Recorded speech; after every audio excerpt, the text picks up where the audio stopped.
Good morning, everyone. I'd like to call this meeting to order. Happy New Year.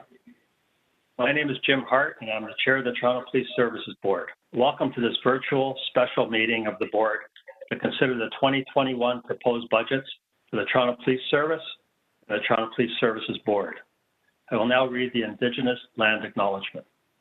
Although this meeting is taking place on the phone, we acknowledge that the land we're on as we make this call is the traditional territory of many nations, the Mississaugas of the Credit, the Anishinaabe, the Chippewa, the Haudenosaunee, and the Wendat peoples, and is now home to many diverse First Nations, Inuit, and Métis people.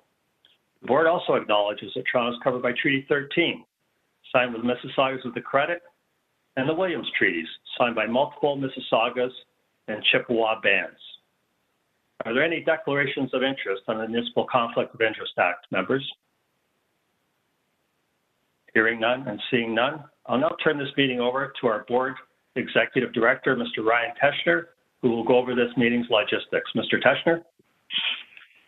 Thank you, Chair Hart, and Happy New Year to everyone.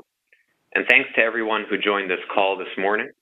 Please note that this meeting is being live streamed on the Toronto Police YouTube account and will be available, as all of our virtual meetings are, at the conclusion of this meeting. On the line currently, we have Chair Jim Hart, Vice Chair Marie Molinar, Mayor John Tory, Councillor Michael Ford, Councillor Francis Nunziata, and Member Lisa Katsakis. Member Ainsworth Morgan will be joining us shortly. We also have members of our board office staff, and on the line we also have Chief Raymer, members of his command team, other members of the service, and of course, welcome to members of the public. We have individuals who have registered to make deputations on our agenda items. As per our regular meeting process, deputations will be heard prior to the item being discussed by the board and voted on by board members, but after presentations. When it comes time to do a deputation, those who have registered will be brought into the call by our colleague, Duby Cannon-Gisser. As always, deputants will speak, followed by an opportunity for board members to ask them questions. Additionally, I would like to advise board members and the public that City Council, at its meeting on December 16th, 17th, and 18th of 2020, adopted item ST 7.1 from the Striking Committee. In doing so, Mayor Tory will continue to take his seat on the board, and as well, the members of council who have been reappointed to the Toronto Police Services Board for a term of office from January 1st, 2021 to November 14th, 2022 are Councillor Michael Ford and Councillor Francis Nunziata. Mr. Chair, I'll now turn the meeting back over to you. Thank you, Mr. Teschner. I now would like to have a moment of silence honoring PC Andrew Harnett. Before we begin today, I would ask that we observe a moment of silence for Sergeant Harnett, an officer with the Calgary Police Service, who was tragically killed in the line of duty on December the 31st, 2020, of injuries that he sustained during a traffic stop he was conducting. Sergeant Harnett is a dedicated and beloved officer who came from a large policing family. He leaves behind his wife, Chelsea, who was expecting the couple's first child. Described by his chief as one of the best, he was a consummate professional, driven by a genuine commitment to policing, choosing to work a shift on New Year's Eve, simply because, as he said, he loved his job. We join Sergeant Harnett's family, friends, and colleagues in mourning the loss of this exceptional officer who served his community with passion and with dedication. We also join the policing community in mourning the loss of one of its own. The loss to the Calgary Police Service powerfully reverberates across the country, right to Toronto. Among all the policing family, the grief is very much a shared one. As we all know so keenly, a police officer takes an oath to serve and protect the members of their community, diligently and with dedication. And despite the considerable risks inherent in a profession founded on ensuring the safety of the public. An officer gives their life in the line of duty, protecting their community with incredible bravery and extraordinary commitment, as Sergeant Harnett has done, has undoubtedly made the ultimate sacrifice. Our thoughts are with the family of Sergeant Harnett, the entire Calgary Police Service, and with police officers across the country as we mourn his passing and pay tribute to his remarkable contribution. I now would ask all of us to take a moment of silence to honor Sergeant Andrew Harnett. Members.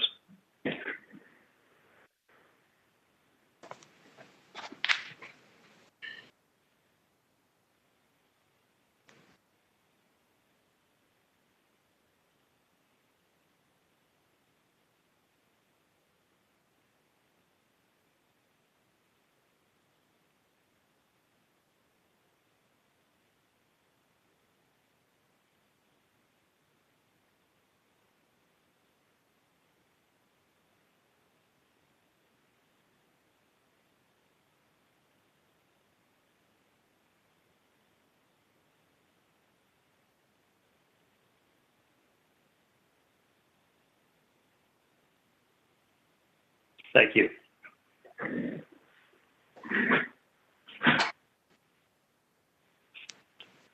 The service's proposed budget that we are considering today has been developed in the context of unprecedented financial pressures resulting from the COVID pandemic. In an environment where internationally there's been an important emphasis on police reform, including initiatives to combat systemic racism and opportunities to modernize the approach to community safety. The service will deliver a presentation with respect to its 2021 budgets, followed by a presentation by Mr. Ryan Teschner, Director, Executive Director, and Chief of Staff regarding the board's 2021 budget. I will now go through the agenda for member holds. Item number 1 is the election of the chair and vice chair. So we're holding that down both for deputations and for the election process itself. Item number 2 is confirmation of minutes from the virtual meeting held on December 15, 2020.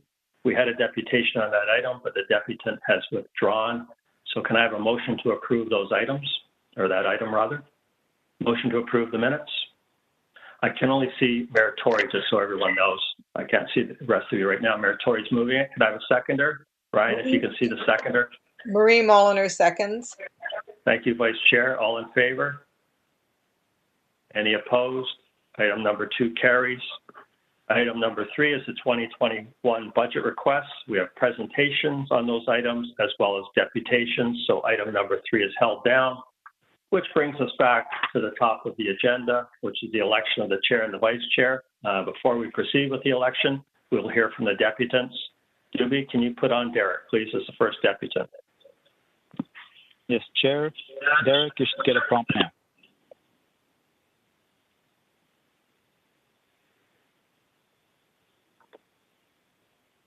Hi, can you guys hear me? Yes, we can. Go ahead when you're ready.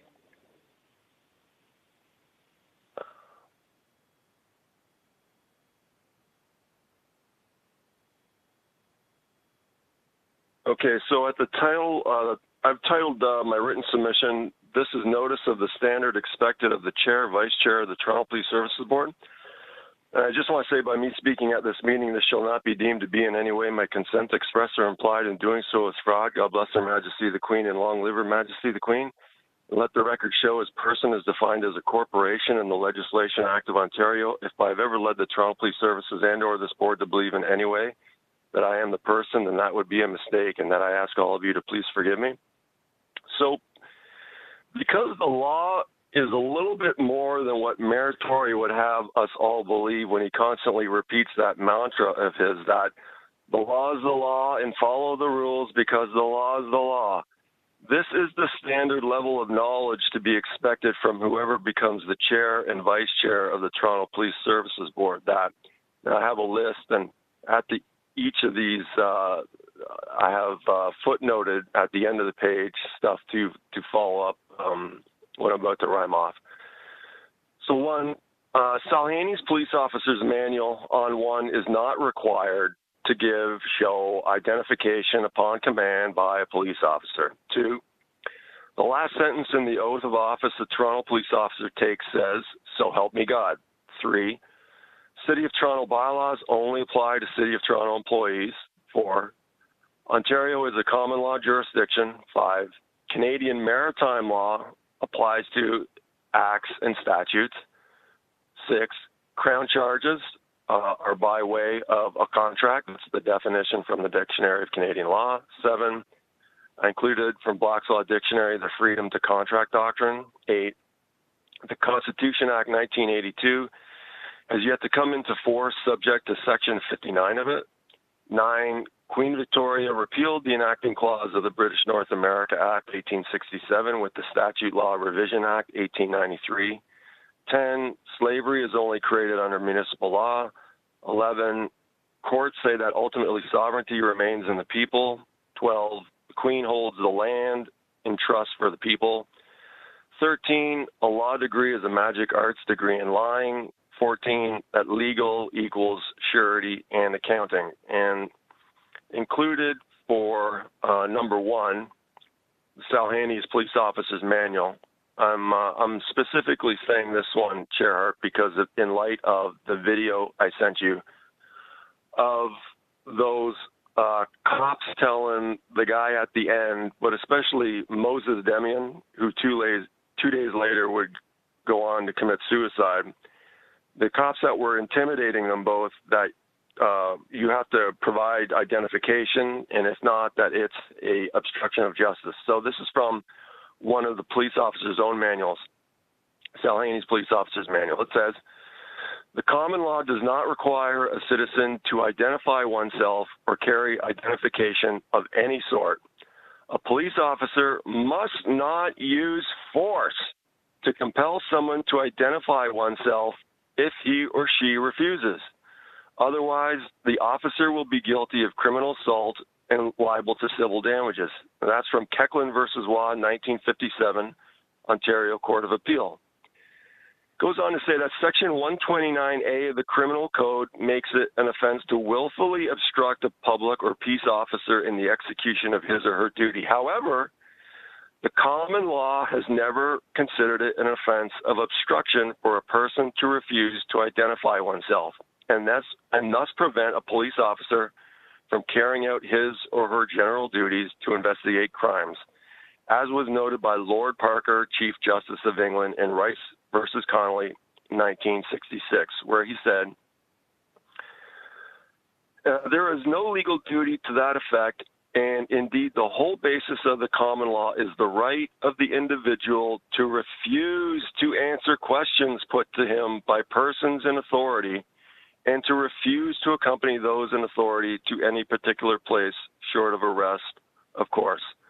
And this is from Guthrie, 1982, Alberta Court of Appeal. Goes on to say, a willful obstruction required that is not only be intentional, but be done without lawful excuse. Unless the officer actually observed the accused committing an offense known to law, there was no right to ask the person to identify herself or a reciprocal duty on the part of the citizen to do so. So I just want Chief Raymond to make it clear to all his officers what those 2 officers were telling that guy who killed himself 2 days later is not true. And that's it. Thank you, Derek. You're at 5:20, so I think you're finished anyway. Thank you. Any questions of Derek, board members? Seeing none and hearing none. Thank you for your deputation, Derek. Duby, did Mr. Langefeld get on the call? Yes, he joined us. Okay. Chris, you should get a prompt now to unmute. Hello, can you hear me? Yes, we can. Go ahead when you're ready. Thank you. This issue is, or this matter agenda item is the election of the board chair and vice chair. And Chair Hart, although we have had a 1 minute chat outside of a meeting at one time, and you seem like a nice guy personally, that's not the issue. The issue is what's happened with policing under your supervision. And I got to say that particularly the last year, we've seen a lot of problems going on, and a lot of those have been raised by the public. And instead of the board doing its duty and trying to protect the public and improve policing, we've seen the exact opposite happening, where people are being more and more suppressed, their freedom of speech is being suppressed and interfered with, and part of that is these online situations here. This may work well for the members of the board that are being paid big bucks, $1,000 basically a day to attend these meetings, but it isn't necessarily useful for members of the public that are having to be involved in these. I note back that at the beginning of the COVID outbreak, in fact, the board decided to put an end to public meetings for 2 months and transferred all the authority of the board to the chair and the vice chair. And it was during that time, in fact, that Toronto Police came up with the ongoing scheme that we have now of enforcement by Toronto Police of the COVID rules. And as Derek mentioned, and as we'd seen in that video that he sent you, young Mr. Moses Demian committed suicide 2 days after being harassed by and assaulted by your officers. And yet when we take a look at that, in that email that I sent to you, forwarding and commenting on Derek's email on the issue, it had the link there to Joe Warmington of the Toronto Sun's article, and in that he discusses the press release from Toronto Police talking about that situation and what their take on the matter was. And yet when one looks on the Toronto Police website, in fact, that information isn't even included as part of their public news releases. So it seems that any time that there's a violence or a crime committed by police officers, in fact, that information doesn't even show up to the public, and that's simply unacceptable. The entire scheme here, where we have police officers going out and basically stopping the public and telling them what those police officers mistakenly believe to be the rules, that they are gods and they can do whatever they want, and anybody that doesn't obey is subject to brutal assault, is not the law. And in fact, that has created problems. As we know, we can now attribute at least one suicide to that. And certainly there's one would expect to be other issues as well. Young Moses clearly had problems and didn't, to take one's own life.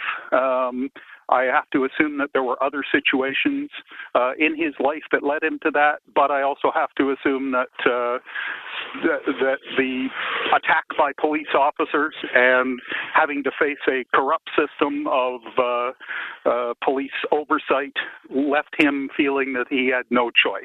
And of course, at some point, as this continues, somebody else is going to feel the opposite, and they're going to feel that they've got nothing to lose from attacking officers, and we're going to end up with a whole lot more violence coming as a result of these kind of draconian measures. We've seen, not only does that video show that police officers are simply wandering around and demanding information, and at the end of that video, it shows that officer walking up to a second person and saying, show me your ID or I'll arrest you, and then walking away from that person, which means that we have proof right there that that officer committed one of two offenses. Either he demanded identification without having reasonable and probable cause to demand it, in which case he was committing a crime, or he had reasonable and probable cause to believe that a crime was being committed and walked away from it, in which case he's guilty of dereliction of duty. And yet what we see is that the police board, the police service, and the two oversight agencies have done nothing. And that leaves us with no trust not only in our police oversight, but in our police officers as well. And unfortunately, part of that stems from who's the chair and vice chair of the board and how they're handling it. I note, Chair, that you're getting paid $90,000 a year, and from the outside, it looks like all you do is show up at 11 meetings a year and talk for a couple of hours and mediate a meeting. Mr. Lang, you're at 5:35, so I have to wrap you up, unfortunately. I guess we'll end with that then. Thank you. Thank you very much for your deputation. Any questions of Mr. Langenfeld? Seeing none and hearing none, thank you very much for calling in. Appreciate it. I just want to clarify one thing in your deputation on Mr. Langenfeld. You mentioned that board members receive about $1,000 a day. Just want to clarify that board members actually receive, civilian members receive $350 a day, and members of City Council, like Mayor Tory, Councilman Ziada, and Councillor Ford, do this as part of their member of council work and do not receive any remuneration from a police board or police service whatsoever. Well, in addition to the $200 a day that the non-members of council receive, they also receive an annual fee, which brings it up a lot higher than that. But I understand your response. No, they don't, Mr. Langenfeld. You don't. They receive $350 a meeting, period. Thank you. You might talk about the vice chair position, but their members do not receive that. Thank you very much. Mr. Teschner, I will now turn this item over to you for the conduct the election, I should say. Sorry. Go ahead, Mr. Teschner. Thank you. In accordance with sections 28 sub 1 and sub 2 of the Police Services Act, which provides that the board is required to elect a chair and may elect a vice chair at its first meeting of each year, the board members will elect a chair of the Toronto Police Services Board and will also elect a vice chair of the Toronto Police Services Board today. As has always been our practice, I'll now turn it over to our board administrator, Diana Akeem, to conduct the election. Thank you, Mr. Teschner. So as Mr. Teschner advised, as per subsection 28, 1 of the Police Services Act, which provides that the board shall elect the chair at its first meeting in the calendar year, now nominations for the position of chair will be accepted. May I have a nomination? Yes, Madam Secretary, I nominate Jim Hart. And I don't know whether it's right now or in a moment, whether I might just say a word or two about him. I'm in your hands as to whether I do it now or I guess my nomination, whenever you want. You can go ahead, Mayor Tory. Okay. Well, thank you. I just want to say that it is my pleasure and my privilege and my honor to nominate Jim Hart. I, have now worked as mayor, as a member of the board alongside 2 chairs, and I guess 3 actually. Forget how long you've been around. And I will just say that Jim Hart has brought to this job a balance, a diligence, a thoroughness, a willingness to listen, a commitment to bring about the kind of change that I think we all know that we have to bring about in a way that I think is remarkable. I don't want to get into responding to a comment that was made by a deputy just now, but I feel I should because the notion that Jim Hart would even think of doing this job on the basis of just showing up or whatever it was to 11 meetings a year for a couple of hours is so far from reality that I think it deserves a response, which is to say, all of us have not been able to sort of attend at various offices as much as we might during non-pandemic times. But I can just tell you from the amount of contact I have with Jim Hart that he's on this job, basically full time, and I'm not sure it's intended to be a full-time job, but he's basically on it full-time and is exercising every degree of diligence that anybody would expect in the context of being the chair of the Police Services Board. I just will conclude by saying that I think maybe the most important thing to people is his commitment to bringing about change, which we've all committed ourselves to doing, all of us, meaning both the elected officials at City Council, but also the members of the Police Services Board, and to addressing those myriad of recommendations that are being worked on now by the police service and by ourselves.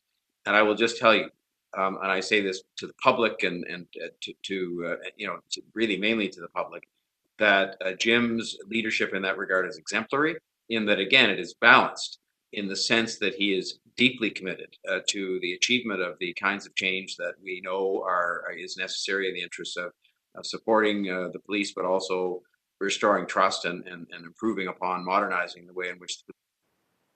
But he's also doing it in that way that is respectful of the fact that while the change is taking place, we have to go about making the change in an orderly and practical way, so that the safety of the city and the function of policing is not impaired in the meantime. And so I think he's going about doing that, and I think the results thus far in a relatively short period of time speak for themselves. So I just don't think that we could be any more fortunate than to have a person of Jim Hart's character and qualities as the chair, and that's why I'm so pleased to nominate him. Thank you very much, Mayor Tory, for the nomination. May I have a seconder? I'll second. It's Lisa Kostakis. Thank you very much. Are there any further nominations? Hearing none, nominations for the position of chair are now closed. Mayor Tory nominated Mr. Hart, which was seconded by board member Lisa Kostakis. Are all in favor? Any opposed? Hearing none, the nomination carries unanimously. Chair Hart, do you accept the nomination? Yes, I do. And I'd just like to say, first of all, to Mayor Tory, thank you very much for those comments. I certainly didn't anticipate them, and I really appreciate them. Thank you very much. And to all board members, it's been a pleasure working with you. Board staff, you're second to none. And I really look forward to what will be a challenging year, but I really look forward to working with everyone to continue to move the Toronto Police Service forward. And thank you all. Thank you. So there being only one nomination for the office of chair, Mr. Hart is the re-elected chair of the board for the year of 2021 and until his successor is appointed. Congratulations, Chair Hart. Thank you. The board will now elect the position of vice chair. And again, in accordance with subsection 28, sub 2, of the Police Services Act, the vice chair shall act as the chair if the chair is absent or if the chair's position is vacant. Nominations for the position of vice chair will now be accepted. May I have a nomination, please? Yes, I would like to nominate Councillor Francis Nunziata to the position of vice chair. Councillor Nunziata is, first of all, a very dedicated member of council in everything she does. I've known the councillor now, I hate to say for how long, but for decades. And in all of my interactions with the councillor, she's first and foremost very honest, has extreme integrity, and gives 100% in everything she does, regardless of what that is. The councillor is extremely interested in policing, extremely interested in community safety, and I think she will do an exemplary job. Before you move on to hear from anyone else, I'd just like to, in nominating Councillor Nunziata, I would like to thank the current Vice Chair, Marie Molinar, for doing an outstanding job, and working with her has been an absolute pleasure. Marie has been on the board for almost 9 years, and her term is coming to an end in March. And I will have a lot more to say about Marie at her last meeting, but I just wanted to thank her for all the work that she's done. She's been a terrific colleague on the board, and we've achieved a lot over the last year. So I am moving Councillor Francis Nunziata. Thank you. Thank you very much, Chair Hart. May I have a seconder? Councillor Ford, thank you. Does the candidate agree to be nominated? Yes, thank you. And thank you to Chair Jim Hart for your kind words. Thank you. Thank you both. Are there any further nominations? Hearing none, nominations for the position of vice chair will be closed. Chair Hart has nominated Councillor Nunziata, which was seconded by Councillor Ford. Are all in favor? Thank you. Are any opposed? Thank you. The nomination carries unanimously. There being only one nomination for the position of vice chair, Councillor Nunziata has been elected for this position of vice chair for the board for the year of 2021 and until her successor is appointed. Congratulations, Vice Chair Nunziata. And thank you to the board. Thank you all for participating. Thank you, Diana, for conducting that election. You did a terrific job. Well done. We'll now move forward to item number 3, which is a 2021 budget requests. We will be moving through the Toronto Police Service budget, the capital budget and the operating budget of the service, the parking enforcement unit budget, and the 2021 operating budget request for the Police Services Board. I'll turn this over to Chief Raymer in a minute. I just want to mention to all the deputants, we will go through the presentations first, and then we will hear from deputants, and then we will bring this item to the board for discussion and move forward from there. So I will now turn it over to Chief Raymer. Chief Raymer, I'd like you and your staff to walk us through the 2021 operating budget request for the Toronto Police Service. Over to you, Chief. Okay, good morning, Chair. Good morning, everyone. I'd like to take a few moments to introduce our budget presentation, which will be provided in detail by our Chief Administrative Officer, Tony Veneziano, in a few minutes. The proposed budget that is before you reflects the reality of the world today, and by that, I mean two things. First, the COVID-19 pandemic has brought new logistical and financial challenges, not only to the police service, but to every agency in the city. We are called upon in this moment to do our part. That is why this year we are going to be doing more without asking for more.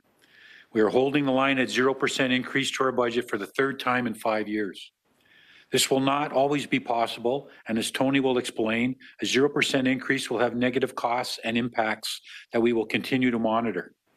But we felt it was important to ensure our budget is responsive to community concerns for reasons that bring me to my next point, which is that this past year, we saw and heard from a record number of Torontonians who want to see a reformed, modernized, and efficient police service. As this board is well aware, this is a priority that we share jointly. The service has been hard at work addressing the 81 reforms the board has identified and which came with great input from the community. As Chief, I have committed to aggressively pursuing and prioritizing these reforms and complete implementation. And we will continue to work with the board to ensure the public is informed on our progress. But just as those 81 reforms speak to the community's concerns, we feel that so too does this budget. We are doing our best to be responsive to what we have heard this past year. That is why you are seeing us move resources into priority areas, whether that means expanding our mobile crisis intervention teams or the neighborhood community officers program into up to 10 more neighborhoods. These reallocations reflect what we have heard loud and clear from the residents of this city. And with that, I will hand it over to Tony to walk you through our proposed budget in more detail. Thank you, Chief, and good morning, Chair Hart and board members. As the Chief and the Chair have indicated, we're here today to table our for the board's consideration and approval our 2021 operating budget, the service's 2021 parking enforcement budget, and our 21 to 30 capital program. Now, the funding requests that are before you today are really the reflection and the culmination of a tremendous amount of work to achieve a fiscally responsible budget that are a reflection of the direction that's set up that was set out by the board in police reform roadmap, as well as it reflects the chair and the chief have talked about this, the significant financial challenges that the city is facing today and into the future, and so we certainly want to do our part to help with those challenges. So at this point, I'm going to turn it over to our Director of Finance and Business Management, Savina Dhaliwal, and Cindy Grant, who's our Manager of Budget and Analysis, who will take us through the various budget requests. Thank you.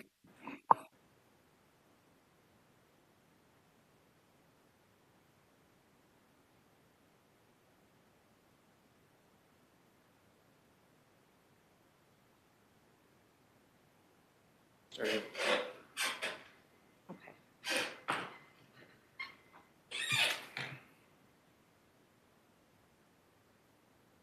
Good morning, everyone. Thank you for taking the time to spending some time with us today to hear about our budget. I just want to confirm, can everyone see the screen and the presentation slides? Yes, thank you. So we have quite a bit of material to get through, so I'll dive right in. So this budget, as the chief and the CAO mentioned, this budget is really a reflection of the direction set out by the board, informed by City Council recommendations, public input, and feedback. There are three overarching set of directives and recommendations that are reflected in our budgets. The first one is we are obligated under the Police Services Act to provide adequate and effective policing. And that must at minimum include a number of services, including crime prevention, law enforcement, assistance to victims of crime, public order maintenance, as well as emergency response. Secondly, this past August, the board unanimously approved a set of police reforms aimed at improving trust with our communities, building greater accountability, transparency, effectiveness, and really looking at efficiencies in the work we do. And this builds on an ongoing journey of transformation guided by the Way Forward report in 2017, put together by the Transformational Task Force, that really focused on community policing, looking at alternative ways of doing service delivery, improving our technology, our data, looking at our culture, as well as improving our processes. And so collectively, through the implementation of these directives and recommendations, the service strives to be a modern, transparent, and accountable organization that is trusted by the public, that is there when the community needs us most, that is collaborative with our partners, and that is adequately resourced and trained to deal with the day-to-day complexities of our diverse and growing city, and delivers intelligence-led and technology-enabled policing services that are efficient, effective, and ultimately affordable. So we will be going through all three budgets in a presentation sequentially, but at a glance, we wanted to provide a preview on the details that we'll go through in the coming slides. So from an operating budget standpoint, as has been mentioned, we are holding the line. This remains at the 2020 level, reflecting a 0% increase for the third time in 5 years. This was not easy to achieve. It gets harder and harder every year, and did require the service to absorb $46 million in pressures in 2021, which builds on over $100 million of cost avoidance from previous years, including a sustainable ongoing reduction of 400 positions since 2010. Included in this budget is funding for 4,988 officers and 2,400 civilians, representing an overall reduction of another 140 positions in 2021 compared to 2020. We also reduced our capital program heading into 2021 by making permanent reductions of about $9.5 million through the cancellation, de-scoping, and deferral of project expenditures. And lastly, our parking enforcement budget is also coming in at a 0% budget from last year. And this also reflects almost $1 million of cost pressures that we absorbed in 2021 to achieve this. And so collectively, across all three budgets, the service has avoided or absorbed $56 million in costs for this budget cycle, reflecting our ongoing commitment to being fiscally responsible and responsive to the current challenges faced as a result of the pandemic.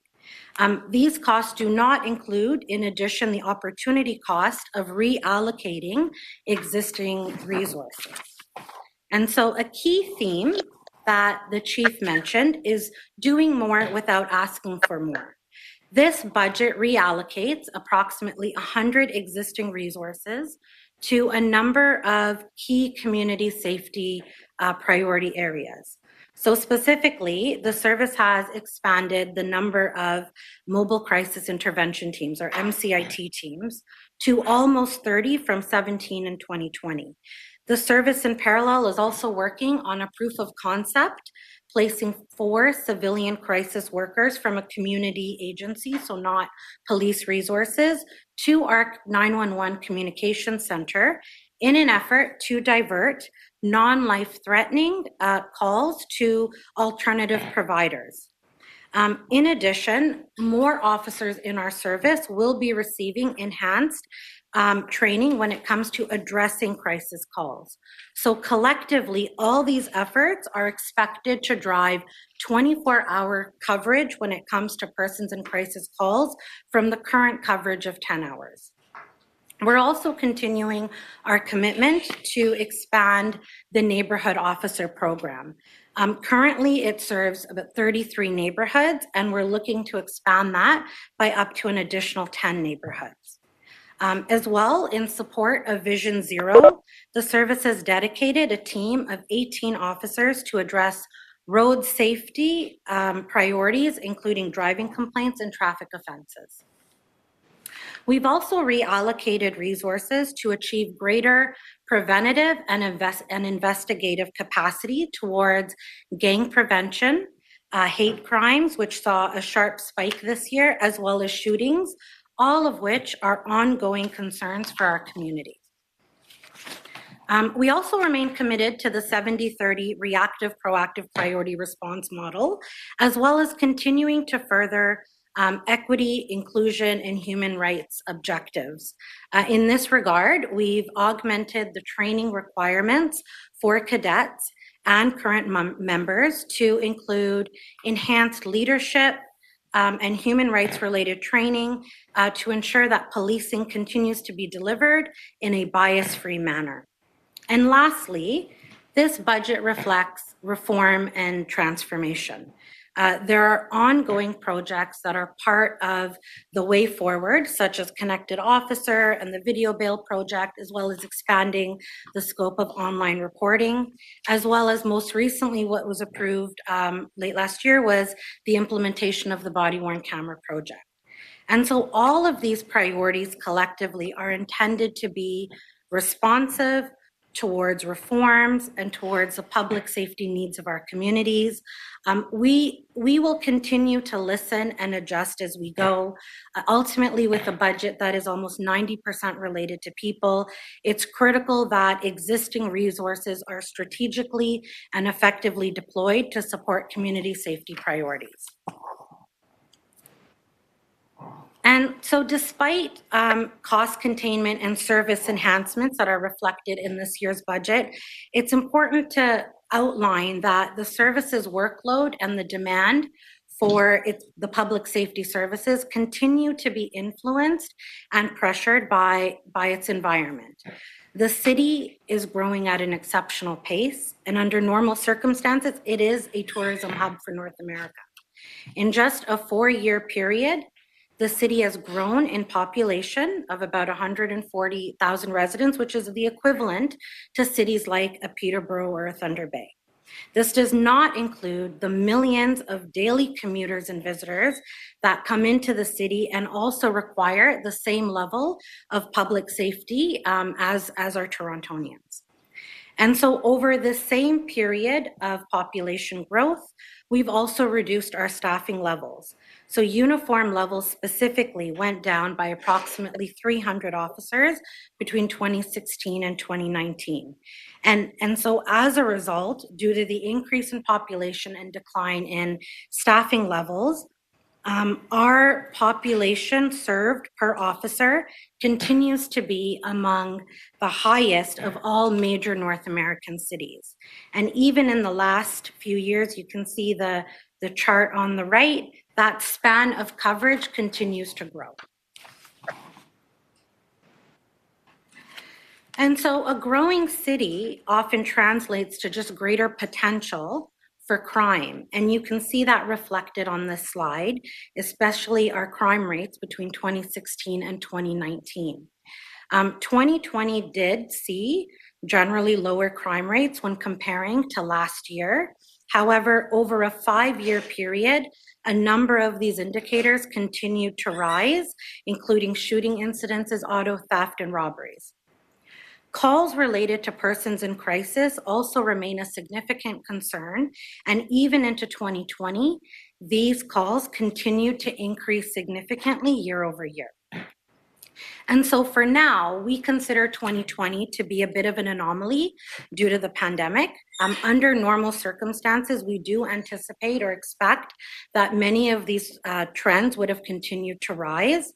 In terms of how that 2020 experience has impacted our internal capacity and our resourcing, current year stats really need to also take into consideration previous year stats and cases, because cases typically require multiple years of effort and work in terms of the investigation as well as court-related time. And so our capacity is also being offset by higher incidences of sick and self-isolation as a result of the pandemic. However, any capacity or any perceived capacity that's seen through these rates effectively allows the service to focus on proactive efforts, on implementing police reforms, on greater training, and on investigations, which recently were actually highlighted in the news as the service has one of the highest clearance rates or solve rates for homicides and gun-related murders in North America.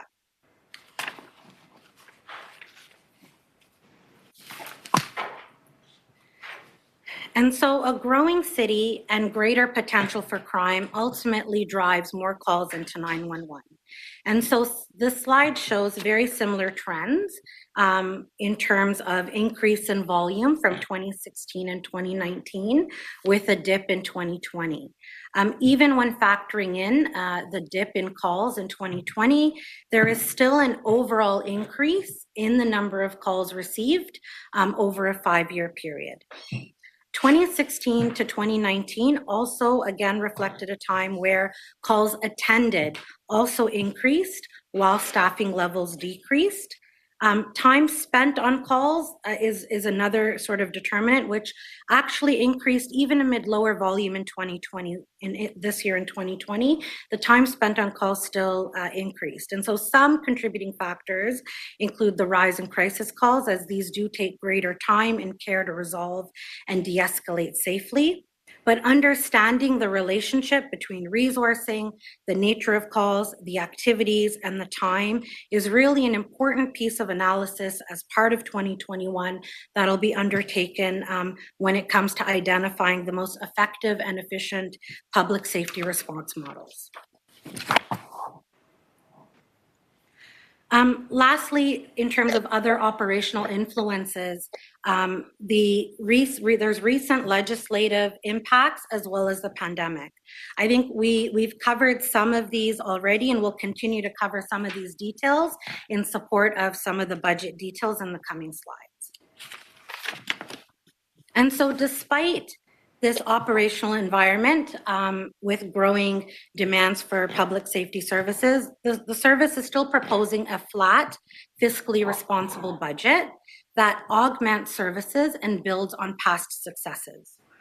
So as mentioned earlier, this will be the third time in 5 years that the service achieved a 0% budget.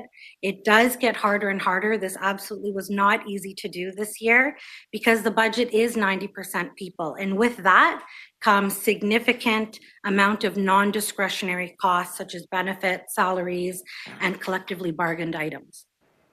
This budget also has to be reviewed and considered in the context of all of those actions taken in the last number of years. The service has strived to innovate, to create internal capacity, to absorb more pressures, and to do things differently year over year. And so the figure on the right represents illustratively where the budget could have been without many of these efforts taken to date.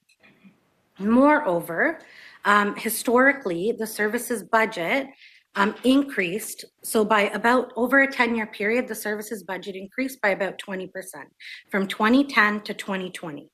However, within this, the collective agreement impacts alone are 26%, representing reductions in all other areas of the service required by at least 6%, representing the ongoing efforts and cost containment and efficiencies that we're striving to achieve.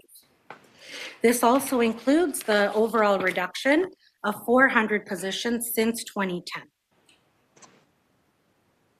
And it doesn't stop. We've talked about the efforts we've done around 2020, our past successes, and what we've done to achieve a balanced budget in 21, and it still continues. So the 46 million in pressures that required us to be absorbed this year in order to achieve 0%.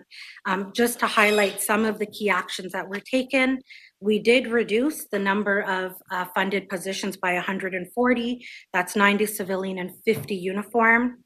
We reduced our contribution level to our reserves. We've made service-wide non-salary cuts by doing a detailed line-by-line and spend analysis to cut wherever possible. We've looked at alternative funding options such as grants, including recovery for the Vision Zero program and our COVID-19 pandemic costs. And then there were some accounting treatment and premium pay adjustments based on the 2020 experience. And so careful consideration was taken before proposing these adjustments. However, the budget still does come with added operational pressures, risks, and dependencies that can't fully be predicted, like crime rates, like calls for service, and they need to be actively monitored. Moreover, some of these actions are temporary in nature and will ultimately represent future budget pressures in future years. However, the service is committed to reform and transformation and listening to our communities and changing the way we work. This budget builds on many years of change as well as upcoming efforts to continue reforming. We have been actively working on a number of fronts while delivering our public safety mandate. So this list on the slide is really just a subset of programs and improvements that we've made to date. It also represents current works in progress as well as upcoming initiatives. And so recent efforts, just to highlight a few, include reinstituting our Police and Communities Engagement Review Committee, our PACER committee, to inform our work, enhancements to our cadet training, procedural changes to reduce the number of strip searches, our ongoing implementation of the body-worn camera, as well as the video bail projects. Upcoming improvements include expanding the scope of online reporting and collaborating with the city and various stakeholders on identifying alternative safety response and other efficiencies, including an overall workforce review. And so these projects are really aimed at improving public trust, community relationships, greater accountability, and delivering public safety services in the most efficient and effective manner. And all of these are being absorbed within the 2021 budget. We in fact hope the results of a lot of this work will identify even more opportunities to bend our overall cost curve and to support continued commitment to fiscally responsible budgets.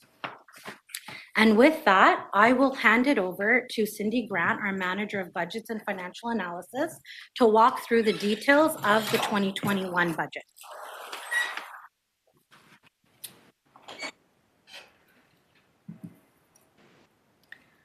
Okay, thank you, Savina. Good morning, everyone. After all of the balancing actions taken necessary to absorb $46 million in budget pressures, these two charts show what our budget is now comprised of. The pie chart on the left shows how the budget is funded. Our net budget of $1,076 million comes from property taxes, and this is how 88% of our budget is funded. And the balance comes from various other revenue sources like provincial recoveries and reserves. On the right, you will see how the funds are spent. 89% of the budget is spent on people in salaries, benefits, and premium pay. And the other 11% funds the day-to-day operational expenses like uniforms, fuel, vehicle, and maintaining our IT systems.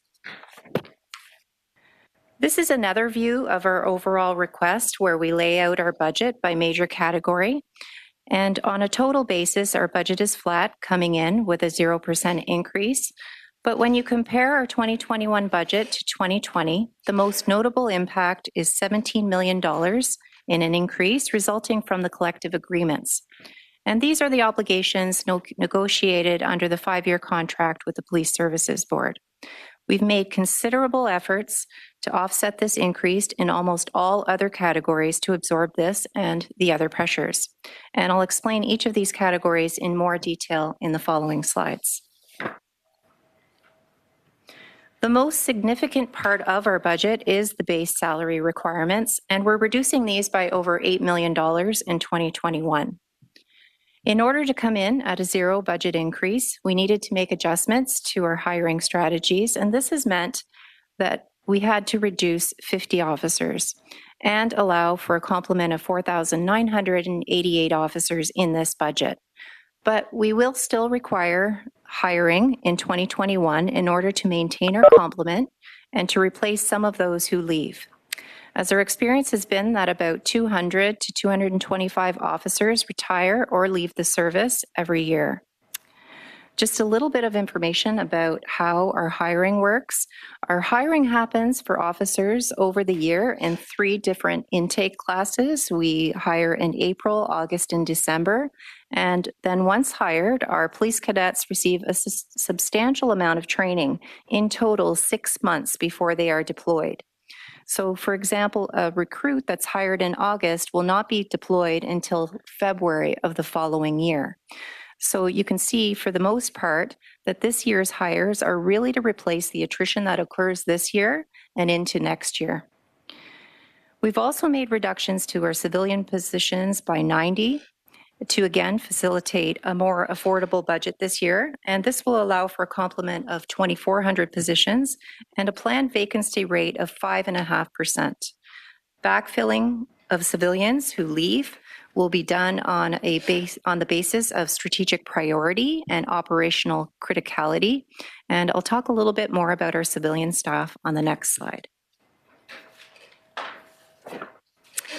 So, as you know, 89% of our budget is allocated towards our people. And it's important to note that not only have we made significant reductions to people costs this year, but we have been doing so since 2010. While shrinking our resources, we have continually made efforts through changes in the way we work and the deployment of our resources to ensure that we're making the greatest public safety impact in the most cost-effective way. And so over the last 10 years, we've reduced by about 570 officers, and civilians have gone up by 160. But overall, we've gone down over 400 positions since 2010, and that's created savings of $40 to $50 million on a sustained annual basis. And when we talk about civilians in the service, civilians for us represent our 911 operators, our special constables, our station duty operators. These are really roles that are either public-facing or provide direct operational support to our front line. Only about 10% of our civilians are actually for our corporate functions like finance, HR, and legal, and we're constantly seeking to maintain this lean and efficient administrative footprint. You'll see that there were increases in civilians, but these are attributed to civilianization of many positions where civilians take on work that officers previously did, like our crime analysts and special constables. And we also added to our complement of communications operators several years ago in order to meet response time standards for the growing calls for service that Savina talked about earlier. Another people-related cost in our budget is premium pay, and the breakdown of this can be seen in the chart on the slide. Essentially, premium pay is the cost for members working outside of their regular hours. It could be attendance at court, which is roughly 1/3 of our premium pay costs, overtime when members stay beyond their shift to complete a call, and callback when members work additional shifts to meet operational needs. And premium pay is really a key part of our resourcing strategy. And the goal of the service is to strike the balance between the number of staff and the amount of premium pay. And so if you look at the graph on the right-hand side of the slide, this shows the relationship between premium pay and our staffing levels. The blue bars represent our staff and the line represents premium pay. And you can see that there is an inverse relationship between the two. When we had higher where are we? When we had higher levels of staff, premium pay was lower. And then in the last few years, due to reduced staffing levels, premium pay has reached unsustainable levels from a financial, an operational, and a well-being perspective. We have made a reduction of $1.6 million in premium pay in this budget, reflecting some savings that we anticipate as a result of the pandemic, but also recognizing that we will have reduced staff and continued critical workload. It's important to note here that there is some risk to achieving this, given that we do have an opening projected pressure of $15 million in premium pay based on our historical spending. But we will take steps to control and manage this as best we can and monitor and report our results to the board through the quarterly variance reporting process. So on this slide here, we have $225 million in expenditure, which are either legislated or collectively bargained. And the largest piece is for our OMERS pension plan, which is almost 90 million or 40% of the pie.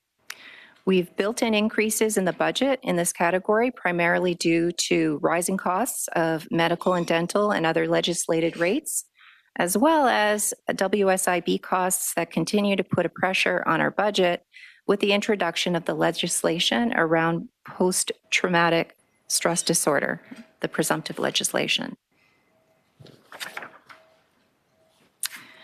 Here you can see the breakdown of our reserve contributions. Both the sick pay gratuity and the insurance reserves are managed by the city, and the city determines how much we contribute to those. Central Sick Bank is our equivalent to LTD, and the largest contribution by far is the one we make to our vehicle and equipment reserve. In order to meet our current and future requirements, originally we determined that we needed to increase our contributions by $5.3 million, but this is one area where we've had to reduce in an effort to reduce all expenditures for a more affordable budget. So in total, we've reduced $10 million, going $5 million below our base budget, with, of course, the understanding that this is a short-term action and these reductions will now need to be put back in future years to ensure the health of our reserves. Other expenditures in the budget amount to $86 million, and the largest of those expenditures is for IT maintenance at around $23 million. This category also includes those operating costs to keep our cars running, like fuel and tires and parts, and for uniforms for our officers. There are many costs that are going up. As we add technology, our computer maintenance costs increase. As capital projects and costs need to be included in our operating budget to maintain those assets and to provide ongoing support. As well, this budget is impacted by the anticipated costs as a result of the pandemic. And for example, we've included costs for personal protective equipment and contracted nurses in our wellness unit. But despite these inflationary and other increases, we were able to absorb a majority of these by making a number of cuts throughout the budget, service-wide, through a line-by-line review of our budget. And so on the whole, this category is going up by only 0.1%, which is a very small increase on what represents 8% of our budget.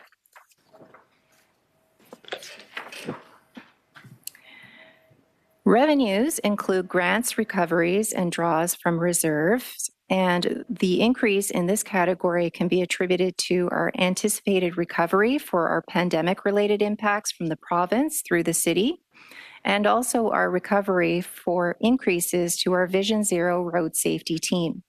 This funding is allowing us to continue and to enhance the Vision Zero initiative with a dedicated, highly specialized enforcement team that's intended to change driver behaviors for greater traffic and pedestrian safety. Also included in the revenue is anticipated in-year opportunities for further grant funding, and in total, our revenue is going up by $8 million. Now, looking forward in our outlook, this is based on what we know now, assumptions around grant funding levels and other obligations that we will need to meet in our future budgets. And the biggest portion of the pressures is going to be because of our collective agreement impacts. The main thing to note here is that this is very preliminary, and what's not included is any impacts from our reform or transformation work. So that is all that we have on the operating budget, and I'd like to now hand it over to Savina to go over parking enforcement and the capital budgets. Thank you.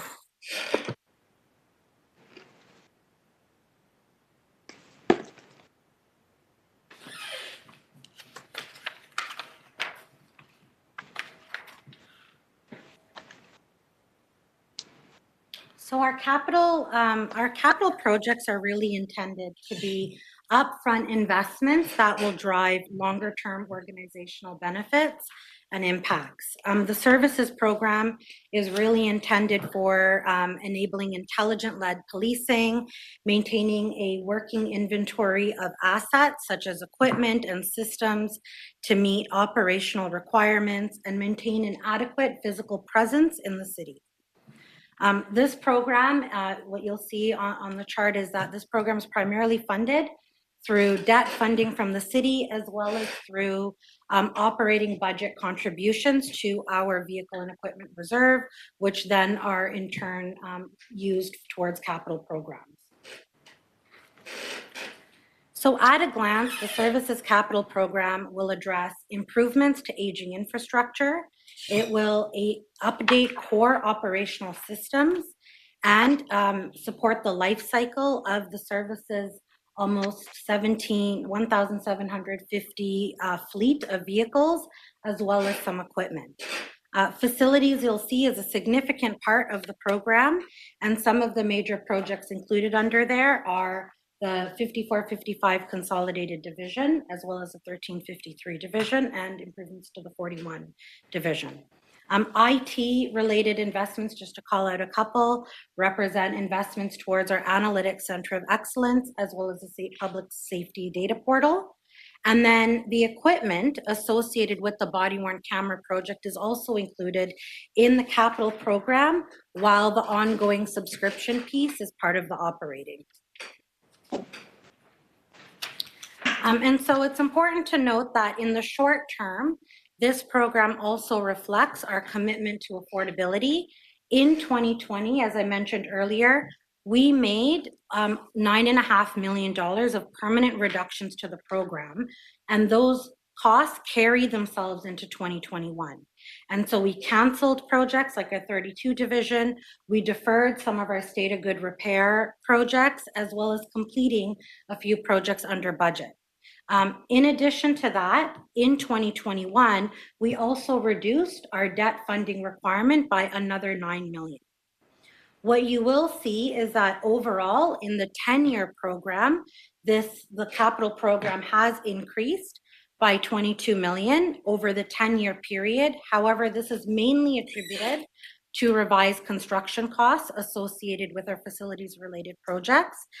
And most of these increases are all in future years, so there does remain enough time to review and adjust the overall program to contain costs as much as possible.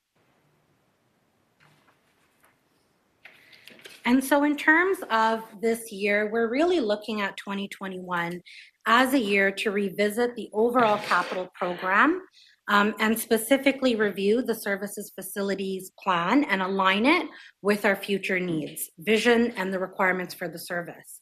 To this end, there are two major assessments that will be performed this year that will inform the future year capital program. The first one is related to NG 911, which is federally mandated set of capabilities that were required to implement and accommodate in terms of real-time text, eventually videos, just as part of the emergency calls we receive in our 911 center. And so what we know today is that the current location for our comms center has reached its kind of maximum capacity in terms of personnel and technology. The needs to meet the NG 911 requirements will be assessed this year, and once that's determined, we'll include that in a future capital program budget submission. But in parallel, we are pursuing multiple avenues that are being explored just in terms of cost sharing as well as funding opportunities with other levels of government in coordination with the other emergency services. The other aspect is the facility, the other kind of a longer term facilities plan. That needs to be looked at once every 10 years. You typically do a refresh of your facilities plan. So we're coming at that time where that needs to be reviewed. And it's really with the goal of aligning kind of the future of work in the service with, you know, operational needs, including optimizing space and identifying efficiencies.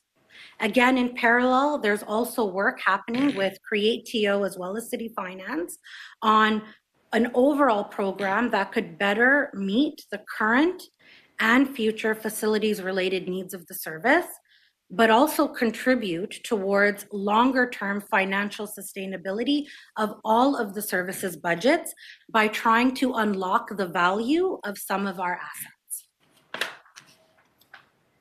That concludes the highlights of the capital program. I'm going to quickly go into parking and then we can proceed to concluding these presentations. So in terms of parking, the parking budget is separate from the services because it's a part of the city's parking tag enforcement budget. The parking enforcement unit within the service is responsible for enforcing the bylaws through the issuance of parking tags and addressing community complaints, but the city handles the rest. So collections, the administrative penalty tribunal, as well as the dispute process. The PEU's goals overall are to achieve safe and orderly flow of traffic. And just to give you an indication of what 2020 looked like in terms of activity, even though it is still considered a bit of an anomaly year in terms of volume, the unit towed approximately 10,000 vehicles. They responded to over 140,000 parking related calls, as well as issued 1.4 million of parking tags. In addition, another focus area over the last year or two has been around the deployment and geographic proximity to where enforcement occurs. So to this end, a number of members were deployed to frontline divisions in order to reduce any unproductive travel time. And so at a glance, as we mentioned, this budget is also flat. It remains flat 0% compared to 2020. This was achieved through reductions in premium pay, which we're anticipating as a result of a reduced amount of special events, and decreases in salary requirements just based on the timing of members separating and hiring. But what's added is also an investment or a contribution of $1 million towards the replacement of the unit's vehicle impound system. This is a system that's been in dire need of replacement for a number of years. It's over 12 years old, and it's just one of these projects that we keep deferring. We were able to offset that full investment of $1 million through across the board cuts in other areas based on historical spending and still keep a flatline budget.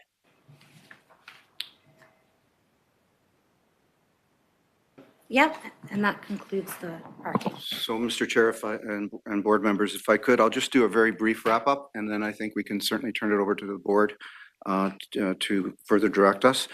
So as you've heard, and you can see the amount of work that's gone into preparing this budget, both from a capital as well as an operating perspective. The 21 budget reflects community safety priorities and considers it in the context of a financial environment that I don't think we've ever seen. It's unprecedented. So certainly we tried to balance our need to provide public safety services and the issues financially that the city and other areas of right across the world are facing. It builds on the ongoing transformation journey, vital police reform initiatives, which really are the foundation to the transformation that we want to achieve, working in partnership with the city, the community, and other stakeholders. And I think that the operative word there is partnership. A lot of the work that we do requires us working with other agencies, other city programs, the community. An example being Vision Zero, where we are, a key component of that program in order to enhance road safety. It also balances our commitment to a fiscally responsible budget and the obligation and responsibility that we have to provide adequate and effective policing services, both from a reactive but also proactive preventative perspective.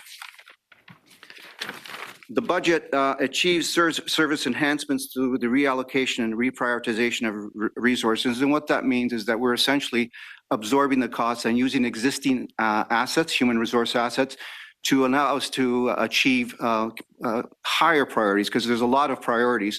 We've had to now make decisions around which ones are of greater priority. So that's we've done through the actual reallocation and without asking for any additional funds.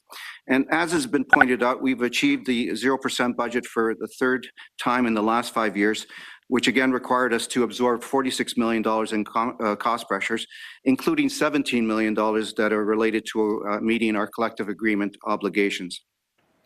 And I just want to stress that during that time, through various reductions and strategies that we used, our overall budget increases was actually below the rate of inflation. So we've been able to absorb all those pressures and at the same time deliver a budget that was either at or usually below the rate of inflation.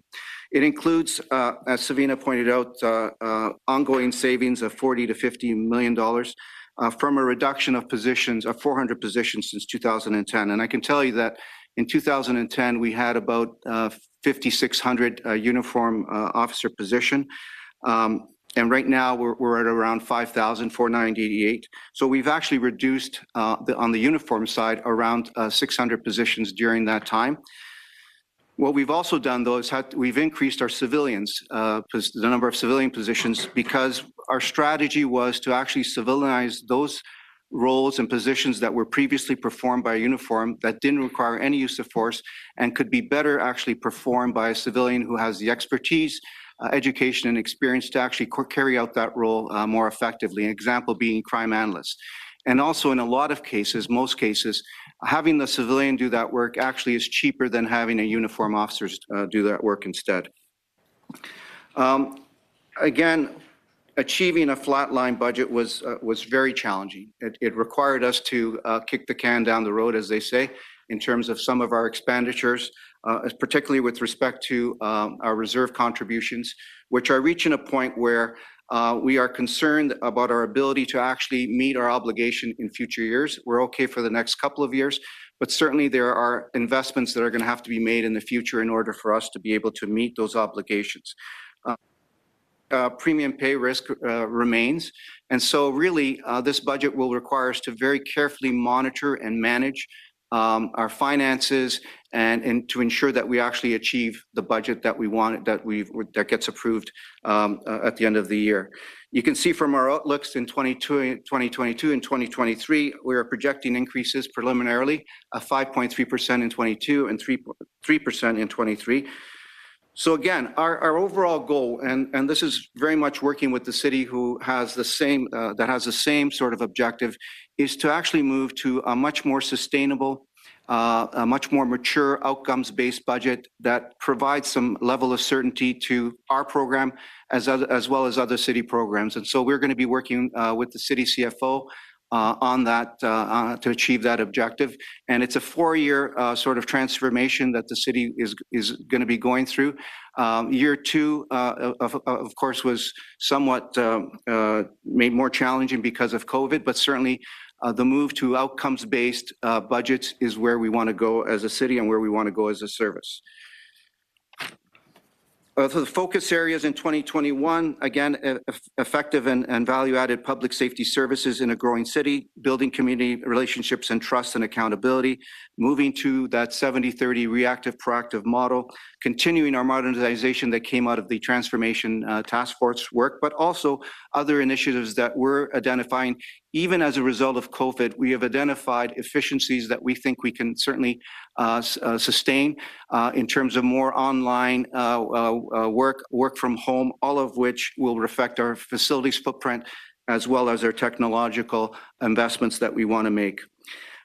We certainly want to invest in our, 89% of our budget is people. And so we need to ensure that we We keep the wellness of those people top of our radar, both from a physical as well as a mental health perspective. You heard about continued and enhanced investments in training, which is also very critical in terms of changing our culture and the way that we deal with the public, but also the way we deal internally with our own staff. And of course, technology is a priority as well. We want to make sure that we're making value-added, very wise investments in technology that create benefits both in the short and long term in terms of efficiencies that those investments provide, but also ensuring that the information is provided in an accurate, complete, and timely manner so that our operations can make well-informed decisions. And finally, this budget was developed in consultation with the city and board representatives with the objective of greater transparency and in stakeholder engagement.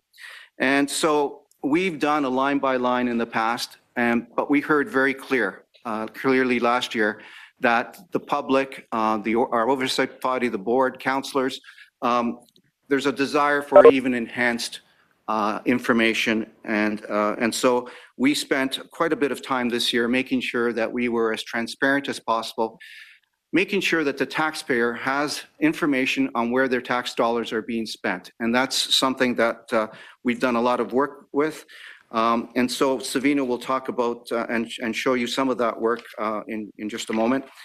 But finally, I just want to, you can see the amount of work that's gone into preparing these budgets, and so I want to thank Savina Dhaliwal and Cindy Grant and their team for their commitment and all their efforts in bringing us to where we are today. You can't imagine the amount of work that goes into preparing a budget while trying to do your day-to-day job as well as meet certain deadlines. I also want to call out that we've worked very closely with the city, very collaboratively. So I'd also like to thank the city finance staff, Steve Conforti, who's the executive director, and his team, for their work and assistance. We've worked very collaboratively with them through this budget process, and only good things can come when you work that way. So at this point, I just want to turn it over to Savina. She's going to show you very quickly what our website looks like, some of the things that we've added, and then we'll turn it over back to the board. Savina?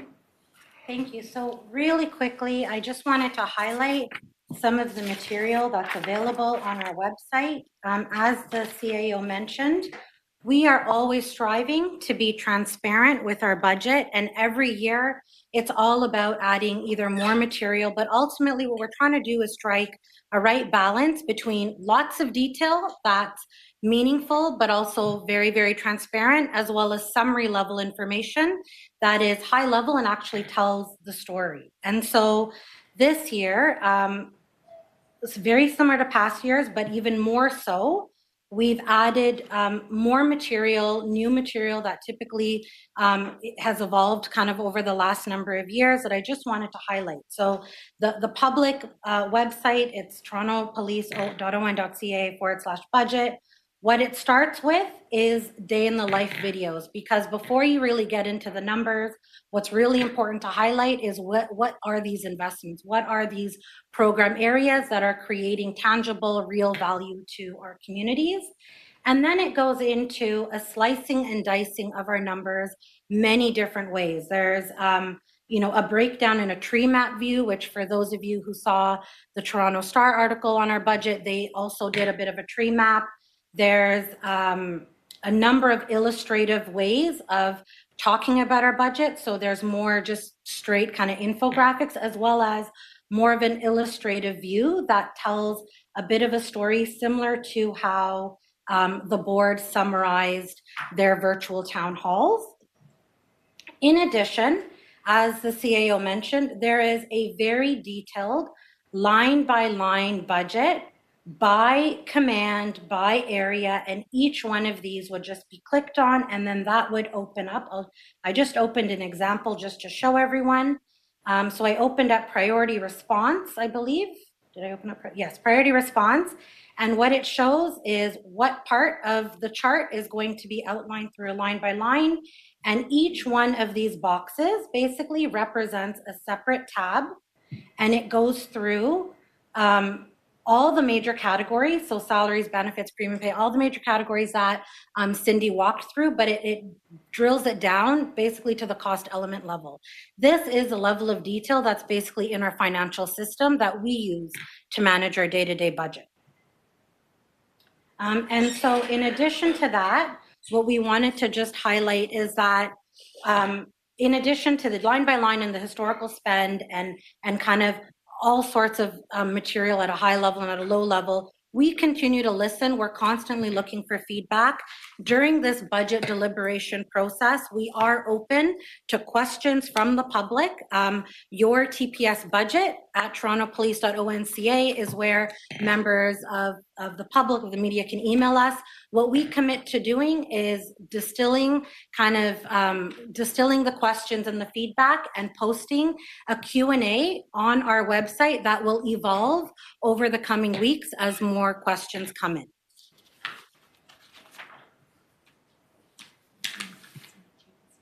Pardon? Yeah, oh, and I should mention that the website is also available. There's a message, a Chiefs and CAO's message that has a lot of the details as well as just the overall sort of key messages of our budget. And the other thing to note is that public engagement and posting all this material on a budget, it doesn't just stop during the budget process. Just even in the last 6 months, the CAO and I made a lot of effort to attend as many public engagement and information sessions that the service puts on, as many as possible. They're all parts of the service basically interface with communities in different ways. And so we hope that this is an ongoing conversation under our budget and not something that just starts and stops during this process. And we will continue to evolve, our transparency and the level of information we provide as we move forward. Thanks. And that's it for us, Mr. Chair. Thank you very much for a very informative presentation. Before we move on to deputations, I'd like Mr. Teschner to present the 2021 operating budget for the Toronto Police Services Board. Following that, we will move into deputations. Mr. Teschner. Thank you, Mr. Chair. I'll just wait for the PowerPoint on the board budget to go up. This will be short and sweet. Just in terms of highlights, the 2021 Toronto Police Board budget request represents a 0% increase over the current 2020 budget. Our staff has not grown in size, although our small but mighty team has enhanced its capacity to deliver on what is, I think, an unparalleled, robust agenda for police reform and governance. There are no changes in staffing. As I mentioned, we are looking at and have been working differently and embracing the board's modern governance function. We are a group of, I would like to think, visionary public servants who support the board as a modern police governance leader. Our mission is to support the board in accessing all of its governance tools to improve community safety and public trust in policing in Toronto. And Doobie, if you can just go ahead to the next slide. So as I mentioned, this represents a 0% increase over the 2020 budget. Both 2020 and now 2021 are shaping up to be years unlike any other. There are the real impacts that the pandemic has had that force us to constantly adjust, innovate, and evaluate as a professional staff team supporting the board. And we have found ways within our financial means to be responsive to our communities, to the board, and to the service, while not creating any additional financial impacts. And that is how we're able to propose for 2021 a 0% increase. Next slide, please. The board's work and the board office's work in support in 2020 spanned all of the emerging issues in community safety and policing. 2021 will be no different. We have been leading, developing, and consulting on the board's police reform agenda, and now we're in a process of implementation. We have identified extensive and new ways to engage communities and consult with communities on important issues facing them from a community safety perspective, including running our first ever virtual town halls, and as today, a series of virtual live-streamed board meetings, the first in Ontario that we're aware of. We have driven policy change in areas like body-worn cameras, with both evidence-based policy development and unparalleled transparency in our policy development process, engaging communities and stakeholders across the city in a discussion about that governance framework. And again, there have been a lot of firsts when it comes to policy development work that this office has undertaken, both with body-worn cameras and in the previous year's race-based data collection. Our daily work and collaboration with the service continues on key policing issues, bringing a governance and oversight lens to supporting community safety, reform, modernization, and ultimately working to enhance public trust. We have led the charge among police service boards in supporting and advising the board in its continued role to ensure adequate and effective policing, and in its role as an employer of approximately 8,000 employees during a pandemic. We have been a leader in transitioning to virtual, simulcast board meetings that facilitate public engagement and access by members of the public and media. And as I mentioned, 2021 will be continued hard work on reform, the implementation of the 81 recommendations, supporting a selection process for the next chief of police, continued evidence-based policy development, developing and supporting relationships with communities and stakeholders to inform community safety approaches and to enhance collaboration and public trust, and obviously responding to other developments that impact the board and the service.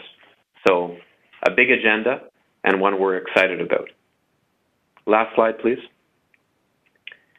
I believe that this is a budget that supports this office's work and supports the board ultimately in being champions of the best in policing in a way that is always connected to the communities we serve. So the board's 2021 proposed budget, as proposed for members of the public, has also a line-by-line breakdown that is available on our website for people to take a look at. And that brings my discussion to a close. Thank you. Thank you, Mr. Teschner. Before I move on to deputations, Mr. Mayor, I understand you have an interest that you'd like to declare at this point in time? I do, and I apologize. I hadn't found out whether it spreads across all three of the budgets, which I've confirmed that it does. And when the time comes, we'll identify the line items. But I want to declare an interest as a result of my involvement with the Rogers Family Trust. Rogers Communications provides a telephone, internet, wireless device, and Wi-Fi services to the Toronto Police Service, to the Toronto Police Services Board, and to the parking group. And as a result, at the appropriate time, I'll ask that I'm declaring the interest, and of course, I'll ask that I be excluded from voting on those line items of those budgets. But I want to just put the interest on the record for now and apologize for not having had it organized to do it sooner. Thank you, Mr. Mayor. Doobie, can you put on the first deputant? I believe it's Mr. John Sewell.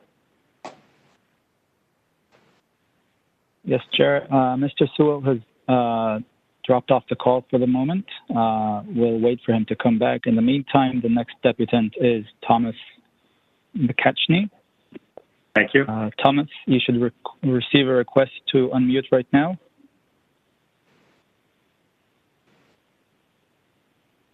Hello. I believe I should be unmuted now. Yeah, we can hear you. Go ahead when you're ready. Wonderful. I'm just going to set a timer quickly for myself so that I don't I don't overshoot my time, but I also don't miss anything important. Hello, my name's Thomas, and I come before you as a bike courier and as a queer person. Cyclists and queer people have been repeatedly and catastrophically failed by the Toronto Police Service, traditionally and especially in the last few years. I was really excited by a lot of the things that I've heard so far in the meeting about how how you want to build trust and accountability within the community, how you're interested in doing more with less, how you're interested in Vision Zero as a priority. All of these things are going to come up in my speech. And so I'm glad that we're on the same page about so many of these things. And what I offer is that you listen with open heart to what I have to say, because I think it would better you. Queer and cyclist communities are also communities that the Toronto Police Service has claimed to want to build better relationships with. Despite this, the pattern has arisen in both communities where we face harm, we speak up about the neglect, we are told we are lying, the truth comes out, The police blame us for not coming forward. As a bike courier, I see the dangers on the road firsthand, whether it's the indifference, aggression, or lack of care of drivers. I've been smashed against the passenger side of a blue station wagon who turned right without signaling while I was beside them. They felt bad, but probably not as bad as I did, limping home, having lost a day's work. I've been knocked over the back end of a car with someone backing up recklessly onto Dundas past Ossington. I was struck by an oncoming car as I dodged a door being recklessly thrown open on Queen near Palmerston. I smashed into the driver door of a car who leapt into traffic without signaling or looking. I fully buckled the front third of my wheel backwards, smashing into the side of a delivery truck who made a reckless left turn off Elizabeth onto Dundas. Maybe it's a Dundas thing, or maybe just be on Dundas left. I was thrown to the ground, crossing over the main bridge along the GO lines on Spadina when a white SUV tapped it pulled in front of me too close and tapped the handlebar, causing my handlebars to jerk 90 degrees. The whole bike moving 25 kilometers an hour goes ass over tea kettle. I smashed my face into the ground, and the only thing that kept me from dying that day was that no one was directly behind me. If this was a voice call, I would sort of pull up my shirt and show you some scars. But you have opted to have to phone in rather than do the Zoom call.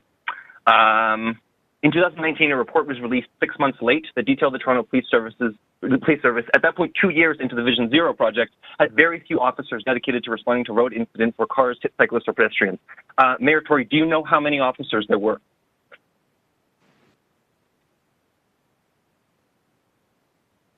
Hello? Please carry out your deputation. I will Zero. The answer is zero. From 2013 to 2019, when the report was released, Toronto Police Service had 0 officers assigned to responding to these traffic fatalities.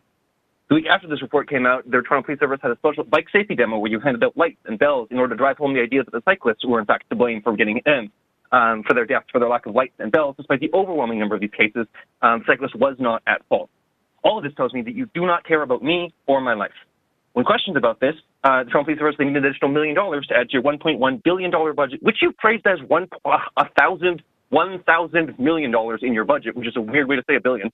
You said you needed an extra $1 million on the. Excuse me, sir. Are you listening or are you not? Just get up and okay. $1 billion budget in order to pay for these officers. No, you were overpaid when you stood around and watched us die for 6 years. You were overpaid now.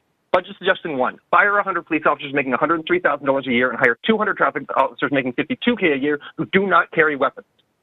I come before you as a queer person, a person who is not out to a lot of the people around me, who is not out because I am afraid that someone will beat me to death and then the police will do nothing. Because queer people die in the city and the Toronto Police Service do nothing. Queer, I'm going to skip ahead because we're spending much time. Over and over, the queer community said that something was happening in the village, that something bad is happening in the village, and over, the Toronto Police Service said that nothing was happening, that we were being crazy, that it didn't even need to investigate this. Then, all the while, 8 or 7 brown men were being hunted down and buried in landscape plots across the city. Then, when someone who was white and out and had a community of friends take up the search and gather evidence, had enough evidence to force the Toronto Police Service to look into this, they found out, surprise, there was a serial killer in the village. And then you had the abject gall to point the finger at the community in the village for not coming forward sooner. You have never been accountable for any of this, any of the wrongdoing that you've done, any of the violence, any of the indifference. You talk a big game about how much you care, how much you want to build accountability. You spent nearly $3 million on guns and ammunition in 2019. This is despite the fact that you only recorded 19 incidents of discharging the weapons in line of duty. And you know what the number 1 reason was? Shooting dogs. Budget suggestion 2. Immediately remove handguns to 50% of existing officers as you develop your plan to remove them from the remainder of them. Give that $3 million, no strings attached, to BIPOC queer community who use it to develop their own community-based alternatives for their safety within the village. Given that you clearly cannot and will not protect us, stop wasting our money. 3. I come before you as a person with mental health issues, a person who has watched police in the GTA kill person after person who sought support for their mental health. Then you dare come before us with a sniveling tribe about how you were afraid for your life. You're afraid for your life? I'm afraid for my life. Every time a police officer comes to me, I think if I do even one thing out of place, he could murder me, and everyone would say he was brave. You're going to spend $1.5 million so that my mom can watch me die. What the heck? Immediately fire all your mounted divisions. Entirely dismiss. Your mounted division leaves big, dirty horse droppings all over my bike lane, which freeze in the winter and really do some serious damage to someone. Horses are beautiful, pure animals that would never be cops if they could help it. Budget suggestion 3. Give all of the money and horses from this division to equine therapy centers where Torontonians can go with the healing and mental wellness by interacting with these beautiful animals instead of being used to terrorize protesters and glamorize militant fascist police. If you don't do these things will be the first step in building the trust you so vacuously claim to want. Anything less substantial than this, and I will know this whole circus is just built to annoy, degrade, and exhaust the Democratic opposition to your violent gangs of unaccountable killers. Any questions? Board members, any questions of the deputant? Seeing none and hearing none, thank you very much for your passion and for taking the time to call in. We appreciate it. Libby, can you put on the next deputant, please? Yes, we have John Sewell on the line now. Okay, thank you. Mr. Sewell, you should have a request to unmute.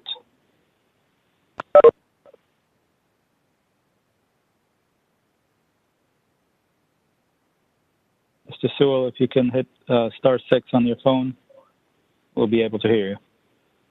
There I am. Okay, thank you. Thank you very much.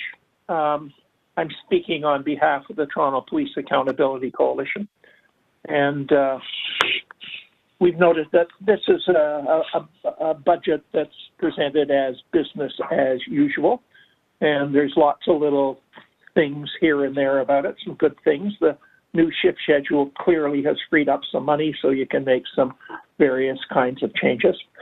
But the problem is that this is not a year for business as usual. After the killing of George Floyd in Minneapolis, by the Minneapolis police, many people have begun looking at police activities and have demanded changes. There's a public focus on policing that we have not seen for many, many decades. And this budget does not recognize or respond to those demands for change in policing in Toronto.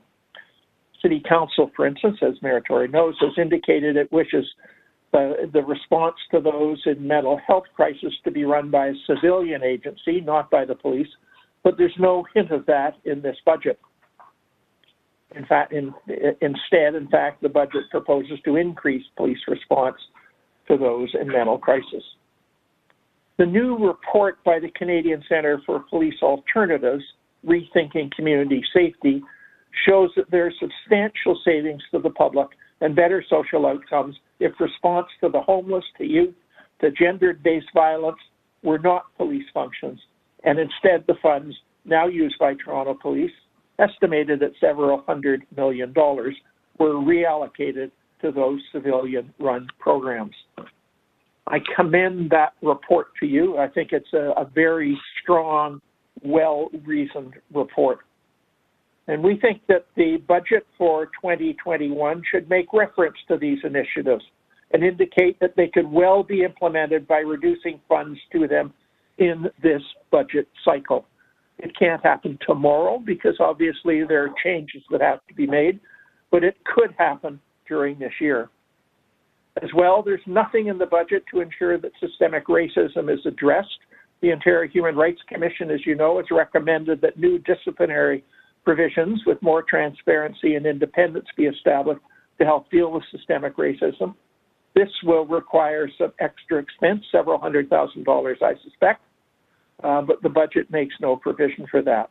Nor does it deal with the question of pre-charge screening, which is a very strong and good device that should be used. It's used by 3 other provinces. There are very substantial benefits to it.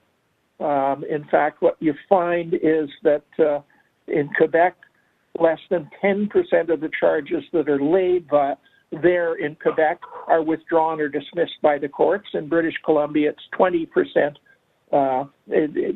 of all charges are withdrawn or dismissed. In Ontario, 46%. And that probably applies to the Toronto Police as well. So pre-charge screening is a very, very good device for, in fact, ensuring we aren't wasting precious resources of the criminal justice system. And it can also get at the question of racial discrimination. I know that, in fact, it would be better if the province passed legislation in order to enable pre-charge screening.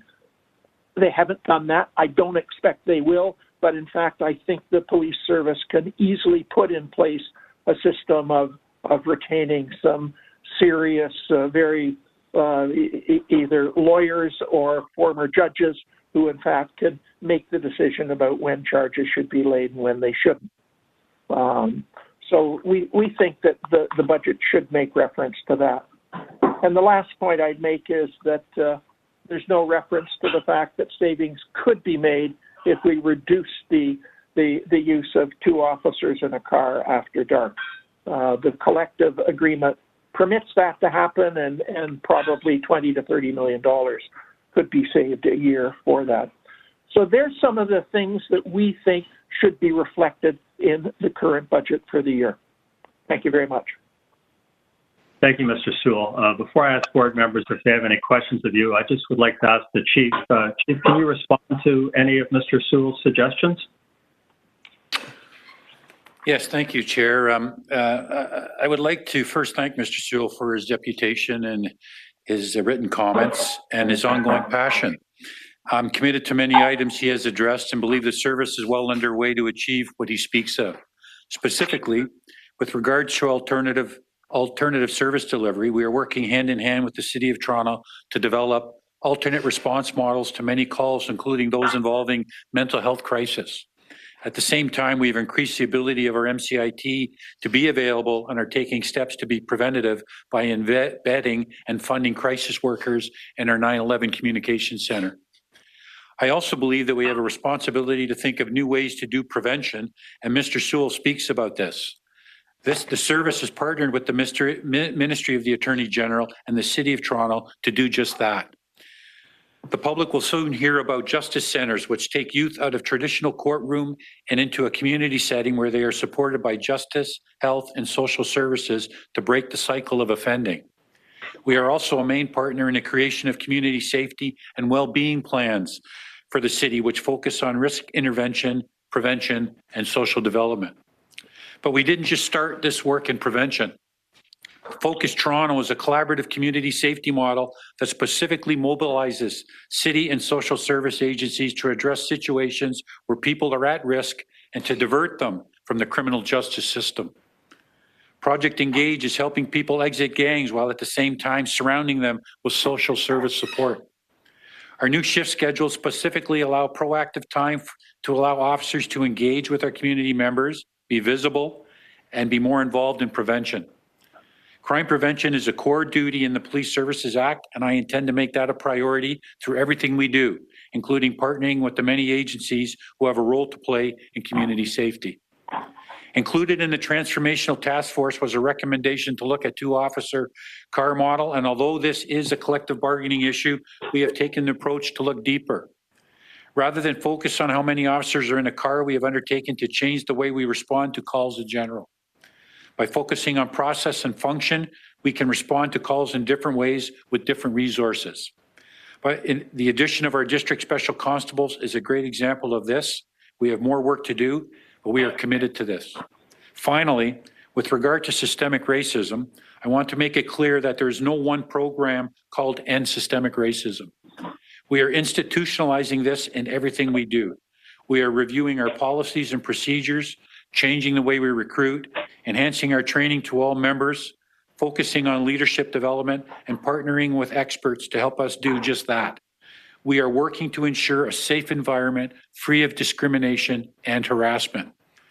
Once again, I would like to thank Mr. Sewell and the Toronto Police Accountability Coalition for their deputation. Thank you, Chief. Board members, if you have any questions of Mr. Sewell, please ask them now. Any questions of the service, we'll ask those when we get to the budget. Any questions of Mr. Sewell? Seeing none. Mr. Sewell, thank you very much for your deputation. I hope that the comments provided by the Chief were helpful to you and that you understand we are listening. Thank you. Dubie, can you put on the next deputant? I believe it's Mr. Morton. Mr. Morton has not joined us so far. Okay. We'll move on to Derek Moran. If Mr. Morton joins us later, we'll okay, put him up. Thank you. Derek, you should receive a prompt now. Hi, can you guys hear me? Yes, we can. Go ahead when you're ready. All right, well, I'm just going to set my timer now. As body cameras are mentioned in this report, I have a question for Chief Raymer about them for the end. In light of the circumstances surrounding Moses Demian's recent suicide, when will 42 division officers be getting body cameras? So I have a concern about public money that's being spent on masks. As I've explained at the last 2 board meetings, that the public health's own advice has been, ironically, that masks can actually be a source of infection, lead to an increase in infection, and spread the virus. But with the exception of where a Toronto police officer knows they are dealing with someone with definite symptoms of a respiratory illness, that be the regular seasonal flu, pneumonia, tuberculosis, COVID-19, etc., I do not consent to the spending of public funds for the mass masking of Toronto police officers who are expected to wear one all of the time they deal with the public. The only reason this is occurring is because the rest of you allowed yourselves to be brainwashed by Dr. Davila into believing that everyone automatically has COVID, and as such, healthy people have been relabeled as being asymptomatic. So something to keep in mind before any more of the public's money is wasted by the TPS on excessive mask wearing. I provide the YouTube link in my written presentation of Dr. David Williams with Dr. Yaffe and Dr. Davila sitting next to him at one of those media Q&As answering a question on the wearing of masks. Dr. Williams says, our protocols with respiratory conditions throughout the season, we've never recommended the wearing of masks in public. One of the problems with wearing the mask is, as both Dr. Davila and Dr. Yaffe alluded to, is I see people wearing the mask and then they're handling stuff and they put their hand on their mask and they touch their mouth and do everything like that. It may be give that person some solace, but if you're going to do that kind of respiratory protection, it's more important that you don't put your hands up to your face and mask, which I just did, sorry. And the mask may not be cleaned on a regular basis. So you actually may be recirculating stuff. So there's a lot of things about the handling of that. The same as you do in the hospital, you're very strict about how people wear them and change them and handle them, how they put them on and take them off. So it's not just a clothing thing to do because it's just to be used for very specific purposes in a specific timeline and disposed of and handled accordingly so. I understand that some groups like to do that if they want. That's their prerogative. But we have never recommended that in Ontario. Another concern I have, which I added last night after I handed in my written presentation, is does the TPS have enough in their budget allotted for photocopier paper? There's roughly 5,000 Toronto police officers. There is 500 sheets in a ream of photocopier paper. One can buy a 500-sheet ream at the Walmart and Agincourt Mall for $6. 5,000 police officers divided by 500 sheets of paper equals 10 reams. Times 6, that equals $60. $60 is all it would take for each and every police officer to be able to carry around with them a copy of Premier Ford's new stay-at-home order that's actually being signed by him and the Lieutenant Governor for inspection by any member of the public upon request. So no one can accuse that Toronto police officer of trying to defraud them with imposing an order upon them that was never actually signed by Premier Ford and the Lieutenant Governor to begin with. And I got, 57 seconds here. Another thing I put in my written presentation is what is budgeted for business cards for officers? Because you'll be delighted to know, Chair Hart, that I had another Toronto Public Library call the police on me. Yeah, 2 weeks ago at the Agincourt Library. They said that I was refusing to leave. I thought I was just reading the paper that they gave to me that said that I wasn't able to go upstairs and use the computer. Then the police showed up, officers T. Lamb and M. Juma, and I just want to say that they were completely cool with me. But when I asked them for their business card with their email address on them, they said they didn't have any.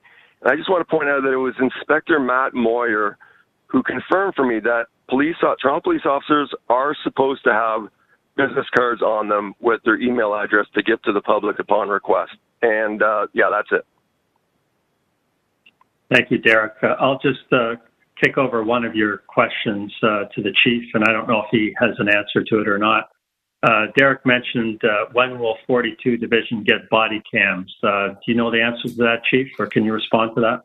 Yes, it should be between July and September of this year. Thank you, Chief. Board members, any questions for Derek? Seeing none and hearing none. Thanks as usual, Derek, for your deputation. Have a good Happy day. belated New Year's, Chair Hart. All the best to you as well. Chair, our next deputation is from Louis March. Louis, you should receive a request now to unmute. Do we? Hi, Louis. Hello, I can hear you. Go ahead when you're ready. Okay, thank you very much. Thanks again for the opportunity to speak at this board meeting. I think it's important in terms of public awareness to know what's really going on behind the scenes, and it gives us a better idea as to how we can work better together.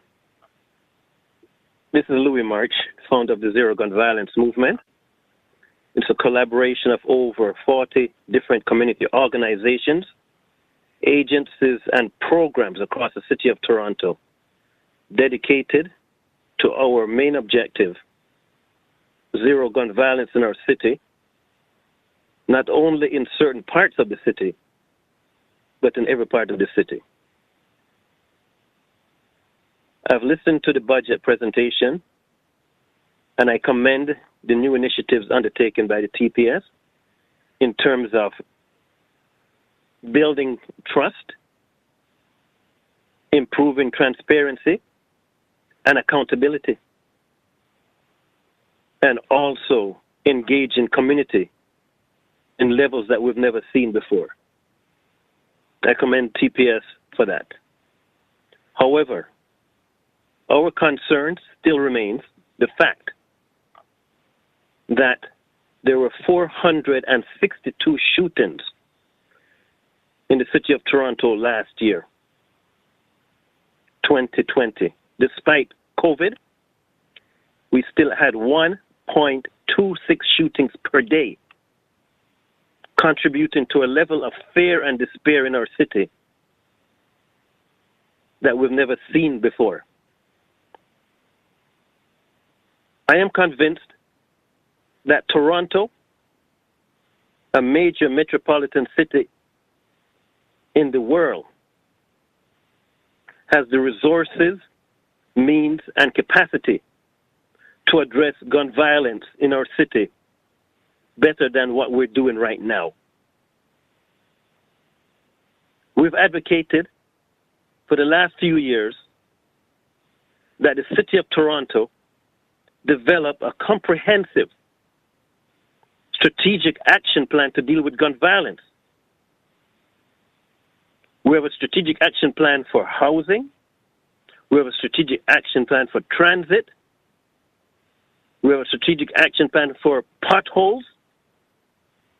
But we don't have a strategic action plan for gun violence. How come? How come? We have the resources and means to do a better job here. And we cannot do it by focusing only on the police first option. We're not looking for magic solutions. We're not looking for magic wands. We know it's going to take time and effort. But the longer it takes us to bring all the key stakeholders together to develop this comprehensive strategic action plan, including the key stakeholders, we know who they are. We know who they are.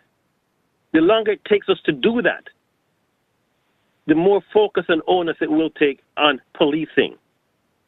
And we know when policing get involved, generally it's after the act has taken place. Toronto can do a better job. We have the resources, we have the means. We work across the city of Toronto, and we see on a daily basis the good, the bad, and the ugly. We see incredible people doing incredible work to address this gun violence issue. But we are still focusing on a police first response This is unacceptable. It's concerning because of those 462 shootings where 38 people were killed. How many of them could have been prevented if we were doing what we have the capacity to do and we're not doing? The focus on policing, yes, we all want to feel safe. We want police presence in our communities. But we're not looking for a police first response all the time. We have to acknowledge that we can do better. We must do better. There was a commitment to have an all stakeholders meeting by the end of this year. We have not seen it. We still don't have a comprehensive action plan that includes the key stakeholders. They include academics, anti-Black racism unit, corrections, crisis response, educators, family support services, federal government, housing, medical professionals, mental health, municipal government, policing, popular culture, rap music, poverty reduction, the provincial government, public health, reintegration services, social media, transitional media, traditional media, victims of gun violence and youth services. Can we bring them all to the table and say, what can we do better? Because they all have one piece of the puzzle. And if we don't connect them through leadership from City Hall, we will continue to be focusing on policing. And we will miss all the opportunities to save funding in this area by focusing only on policing and not engaging these key stakeholders that have significant pieces of the solution that are being ignored. I have to wrap you up because you're at 5:45, actually 5:50 right now, so I have to wrap you up. Thank you. But I believe the Chief would like to say something. Chief? Yeah, I would just like to acknowledge a lot of the work and some of the changes we did this year, a lot of the consultation that we're doing with our communities as well, and really taking our existing resources and trying to find ways to use them more effectively by creating, for instance, our centralized shooting response team, so that our solvability rate on shootings is now well over 50%, whereas before it was in the 15% range. We've changed the mandate of our public safety response team, so they're much more engaged in proactively doing bail compliance checks and getting more arrests for people that are breaching their conditions. Very much targeting the people that are truly involved, the most violent of the people that are involved in our communities, being much more precise in the way we do our policing, so we're not upending entire communities. Like I say, is so important the way we've changed, the way we've conducted our investigations. The enhancement of our gang prevention and the increase in the number of officers that we have there, so that they're referring people, identifying people, and helping them to get other services with social agencies, so they can have more positive outcomes in terms of addressing their own victimization, including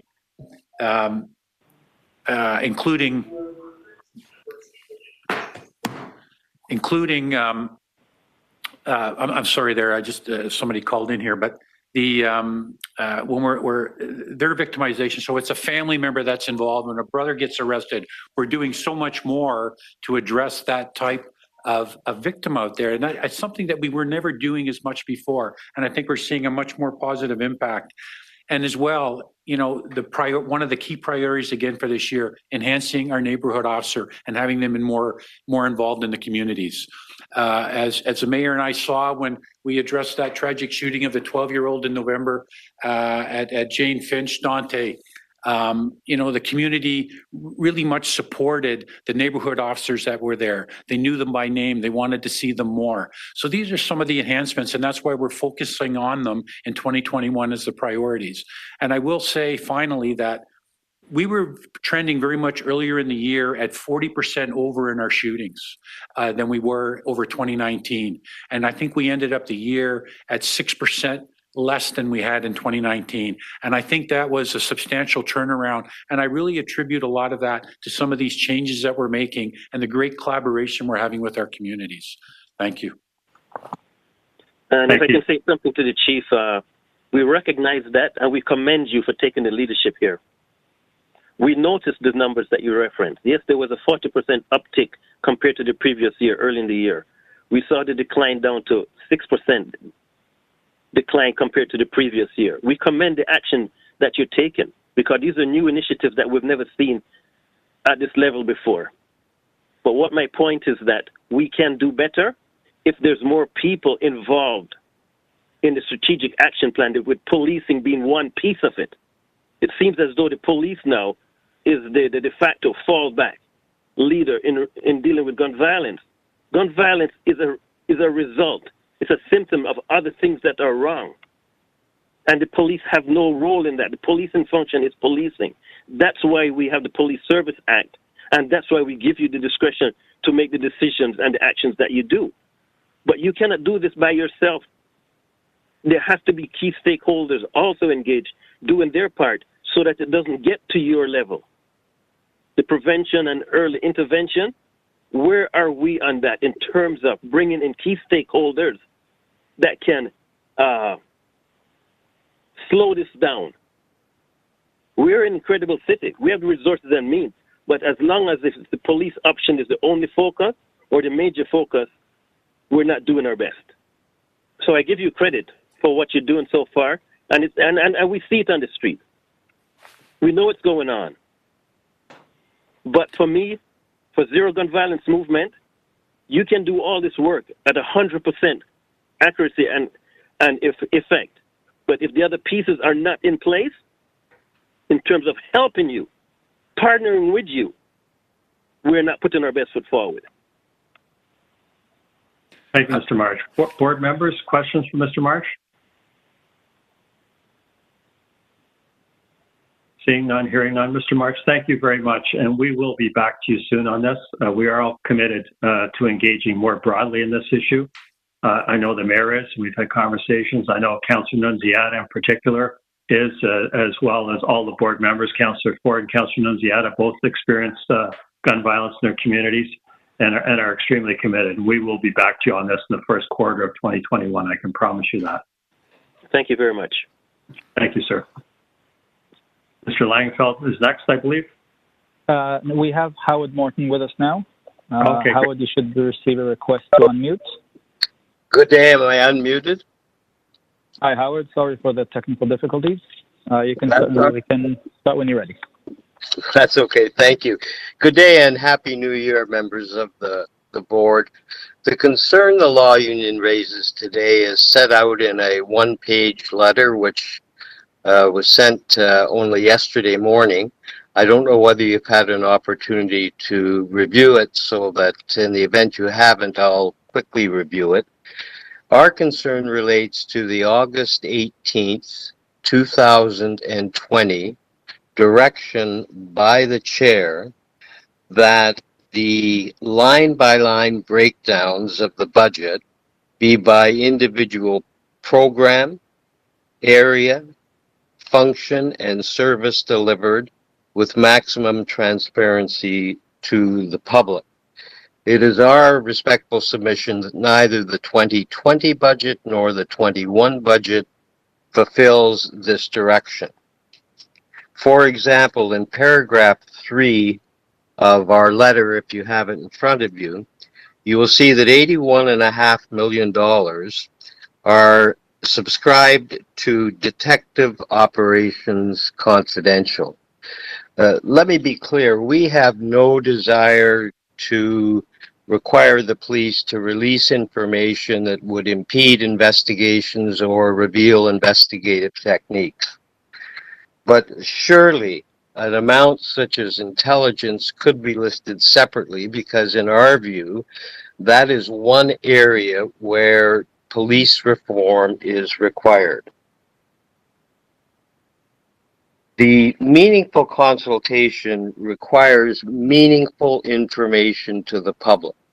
And I appreciate the chief and the force have gone much further in the line by line than previously, but it does not permit meaningful consultation if members of the public are not aware of, for example, the intelligence expenditure. The chief's response to why certain items can't be disclosed is that it is either inconvenient or is program service specific information which has to be requested first?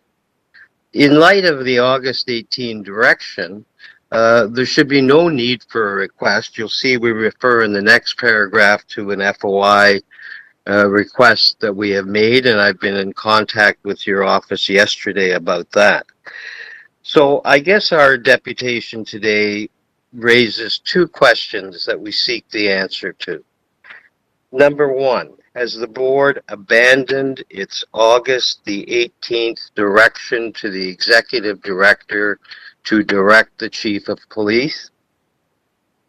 And if the board has not abandoned that direction, does the board feel that what has been provided in the 2020 and 21 budgets fulfill the meaning of that requirement from August the 18th? Those are our respectful submissions. Thank you, sir.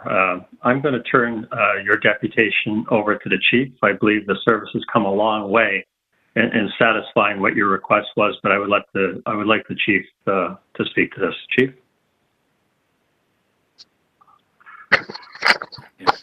Okay. Yes, Chair. I'll just have Savina Dhaliwal address this. So in terms of what's been posted online, in terms of a line by line, as I had highlighted on the website, we have made public every single line item, and it is divided by command and by unit and by cost element. So when we want to look at the cost of our 911 communication center or our mounted unit or our dog services, each one of those units could represent a program and is fully detailed out in a line by line. What I think what isn't there, but it is there at a summary level, are any program areas that could compromise operational investigative techniques. And particularly those areas include some of the units under the detective operations pillar.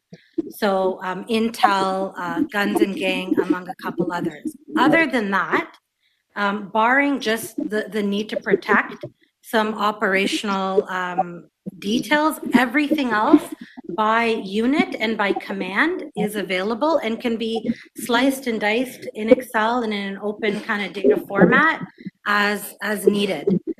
We are limited by the way our data is structured between our financial system and our HR systems, but that still enables a detailed program and unit and command level view at a level of detail that we day-to-day operate within in our financial systems. Thank you for that. Board members, any questions for Mr. Morton? Seeing none and hearing none, Mr. Morton, thank you very much for calling in. Thank you for all your recommendations on more transparency in the budget, and we are moving forward, and I do appreciate your comments. Thank you. Thank you, sir. Julie, can you put on the next deputant? I believe it's Mr. Langefeld. That's correct. Chris, you should receive a... There you go. Can you hear us? Yes, hello. Yes, can you hear me? Yes, we can. Go ahead when you're ready. Okay, thank you. I note in the first item there, both Derek and I raised an issue of violence and abuse of authority and power by a police officer, and the only response was from the chair and Mayor Tory to talk about board members, but they actually didn't address that issue at all, which is, of course, part of the problem. As to the budget, I note that, in fact, while it is pointed out repeatedly that it's a zero increase budget, the reality, of course, is that there are at least two programs, the lifeguards and crossing guards departments, that were taken away from the police. In addition, I don't see anywhere in the budget that it discusses the use of photo radar that's been put on, so I have to assume that that's in the traffic department of the city or something like that, and not under the police budget. So in fact, what we have is a police department budget that is staying consistent as we are moving items away from policing and as the public has been demanding. And in fact, what we're seeing is a roughly 15% decrease in the amount of reported crime, and yet zero change in the budget. So that, in fact, translates into a fairly large increase in the number of or the amount of money going towards officers. And that is a result of officers being used to do things that aren't policing related. Even this morning, as I was on the call and leaving my home, I found a police officer parked at the end of one of the streets near me, blocking off the road. I asked him if the road was closed and was informed that no, there had been a couple of accidents because of the icy roads. So in fact, we have police officers out there basically taking the place of a pylon and a sign and doing the job of what should have been city services, but the lack of the city in doing its job. Meanwhile, we have police officers doing what they shouldn't be doing, and whether that's sitting out there operating as traffic signs, or whether that is officers out there wandering around, stopping people and questioning them and taking their identification and information without legal authority in order to enforce COVID restrictions, where in fact a proper handling of that, even going back to the beginning of all this and back to last spring, would have been to have, for example, park staff questioning people and informing them of the restrictions and the requirements and setting limits on the number of people in areas. And then where there was refusal to obey the law and people had been informed, contacting police to engage in law enforcement, rather than expecting that the citizenry is going to simply respond to police and do whatever they say, particularly when we know that police are often wrong in what they think the law is, and they tend to enforce their arbitrary opinions. That is not acceptable, and as we're seeing here, we have a huge budget, $1 billion plus budget, the time where we're seeing a reduction in last year's law enforcement and an anticipated similar event this year.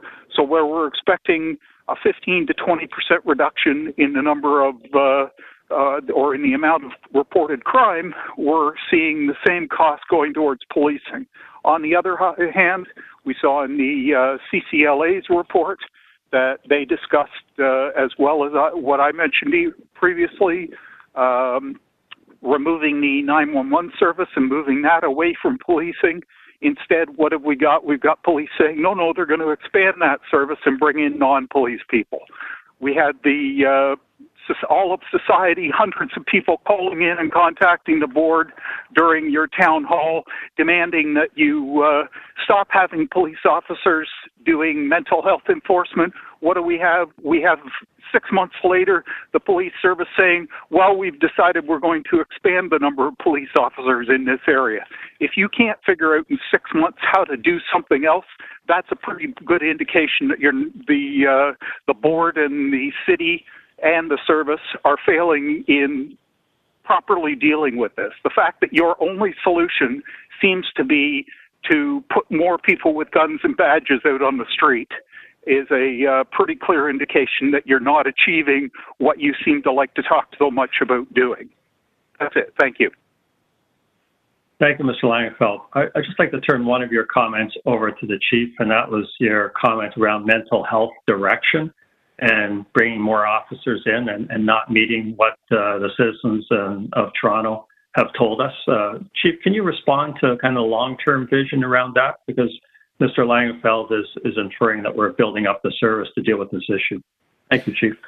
Yes, first of all, we haven't added officers. We've redeployed officers and added training so that they're better trained to address the mental health. And there's the addition of 10 additional nurses being funded by the province that's going to allow us to partner in tandem and have an officer working in tandem with the nurse attend these calls. We're also piloting alternative service delivery by having a social or a medical professional, if you will, in our 911 communication center to hopefully divert calls to different social agencies so the police don't have to attend. So we are working towards that, and we're continuing to have discussions to see if we can continue to divert more calls and to perhaps better train people and have some better outcomes. So it is a work in progress, and we are committed to that.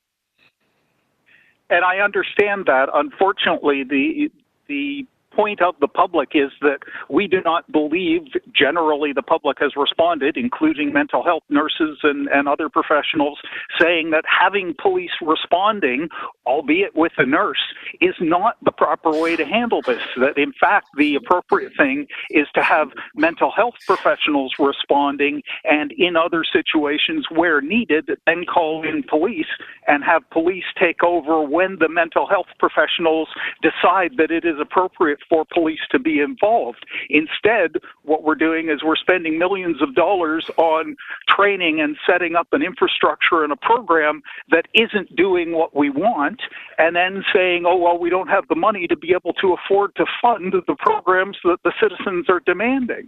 I appreciate that you're giving the officers more training, and that's wonderful, and I think we all agree that that should happen, and that our mental health training should be available for all officers. But that isn't the proper system of having a police officer decide when they think they should handle a mental health matter over to a mental health professional. It should be the opposite, and that is what is not happening, and that is what in many of these situations is the issue, including with 911, where it is the police that take the information, consider it, decide, and then choose whether or not they think somebody else can handle it, as opposed to where the public is saying, which is that we think other people are better qualified to make that determination, and where they decide that police should be called, then police should become involved. Thank you. Thank you, Mr. Langenfeld. Board members, any further questions for Mr. Langenfeld? Seeing none. Mr. Langenfeld, I would just suggest a couple of things. One, follow the discussion that's going through City Council in January on the future strategic direction of response to mental health. I think that will be helpful to you. And number two, I have to apologize to you. Earlier today, you made a statement about honorariums for members of this board. And citizen members that are appointed through the province, the three that we have, do get an honorarium of $8,750 per year. You are correct. I was wrong, and I apologize, Mr. Langenfeld. Thank you for the clarification, Chair Board. Chair Hart, thank you. Councilor Nunziata, did you have something? No, I just wanted to make a comment on what you just commented to the deputant. I believe that there is a report going through the Executive Committee on January 27th on the report for the alternative crisis response models for Toronto. So that will be discussed at Executive Committee on January 27th. Yes, thank you, Councilor Nunziata. Thank you both for that information. Okay, thank you. Have a good day, Chris. You too, thank you. Louis, can you bring on the next deputant? Yes, Chair. Our next deputant is Brooklyn Watson. Brooklyn, you should receive a prompt to unmute.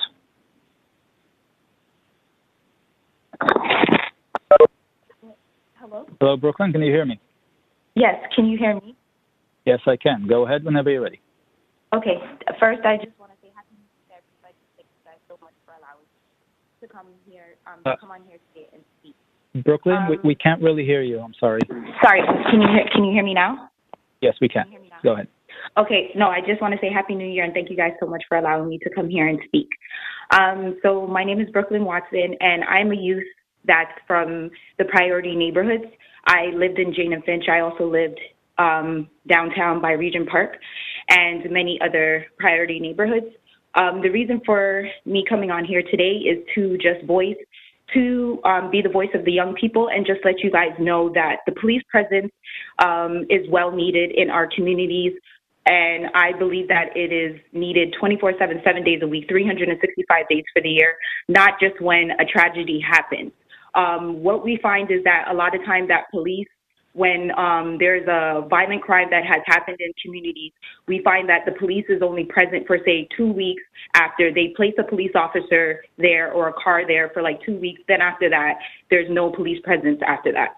So it's like something where we feel like the bad guys out there are realizing what's going on, and they're taking heed to that, and they're acting on that. They're realizing that, okay, we can get away with the crime because at the end of the day, they're only going to put a police presence here for so long. Then after that, they're going to remove that those police officers. So to us, we feel like in order for us to help you have to help us in a way and basically be there. And we feel like if you guys are present, a lot of violence won't happen. It's just like when you see if somebody's speeding and they see that an officer is up ahead, the first thing for them to do is to slow down. So in this case, if there's police presence there 24/7, 7 days a week, 365 days for the year, it's harder for it's harder for the bad guys to actually do things because they're going to think twice about doing anything because there is police presence all the time. People may say, okay, there's cameras and things of that nature, but 9 out of 10 times those cameras do not work. They do not help with investigations at all. A lot of people are afraid to speak. Yes, they're afraid to speak because at the end of the day, we don't have great relationships with the police officers. The police officers do not have great relationships with us. Instead of them basically coming and trying to, get to know the community and things of that nature, we feel that some police officers are placed there because they have to, not because they want to be. So we're asking that we have more of a quality of police presence opposed to the quantity of police presence. And also when it comes to the youth outreach workers, we ask for the same. We basically ask for the quantity and opposed to the quality, meaning that we want people that actually care about our communities to come in there to actually help, not the ones that are placed there because they have to be for a paycheck. I'm not saying all officers are like that, but a majority of them are. So to me, it's just like after losing my cousin, who's 16 years old, and his friend in 2013 to gun violence, it extremely hurt my family, and it still dawns on us to this day.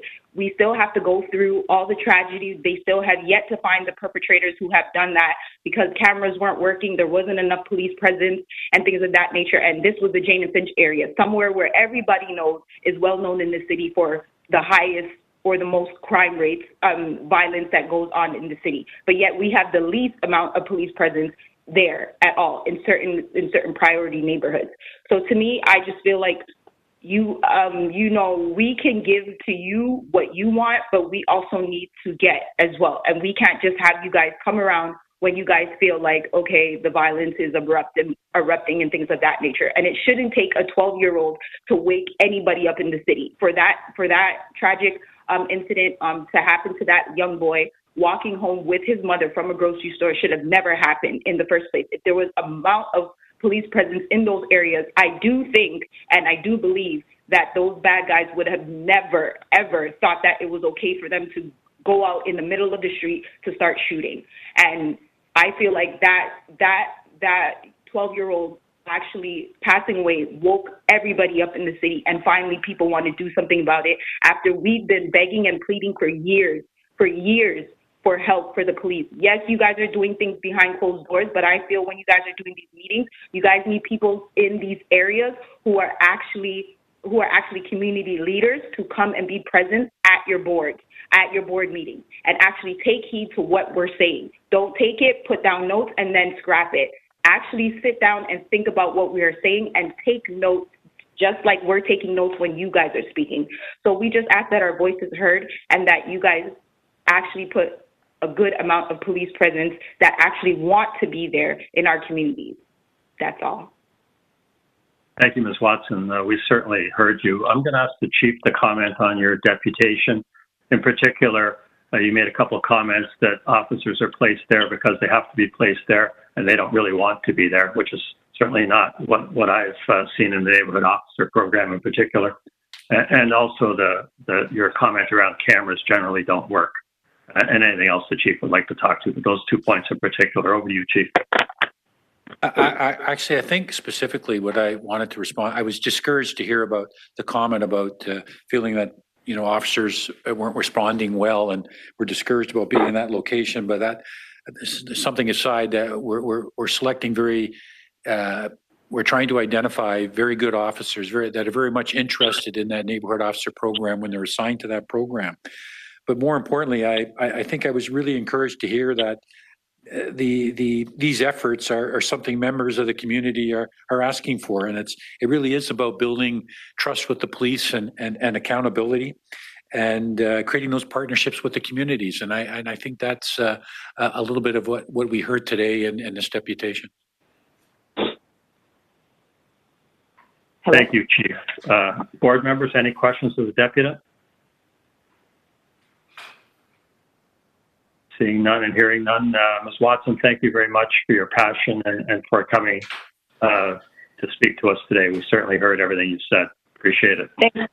I just want to say thank you guys so much for hearing me out. And I'm not saying that, I just want to say I'm not saying that you guys are doing that you guys are taking officers and placing them there, but to the community. I'm just saying to us, it just feels like that. I'm not saying that's what you guys are doing, but I'm just saying to us, the police that is there, some of them, not all of them, are not really present, even though they're there. So that makes sense for, in a way. Like, we know the police are there, but they're not, some of them are not as friendly as others and are not really welcoming as others. So maybe I should have clarified that a little more, but you guys, some of the police that are there, yeah, they know us and they know us by name and things of that nature. We do greatly appreciate that. We just need more officers like that.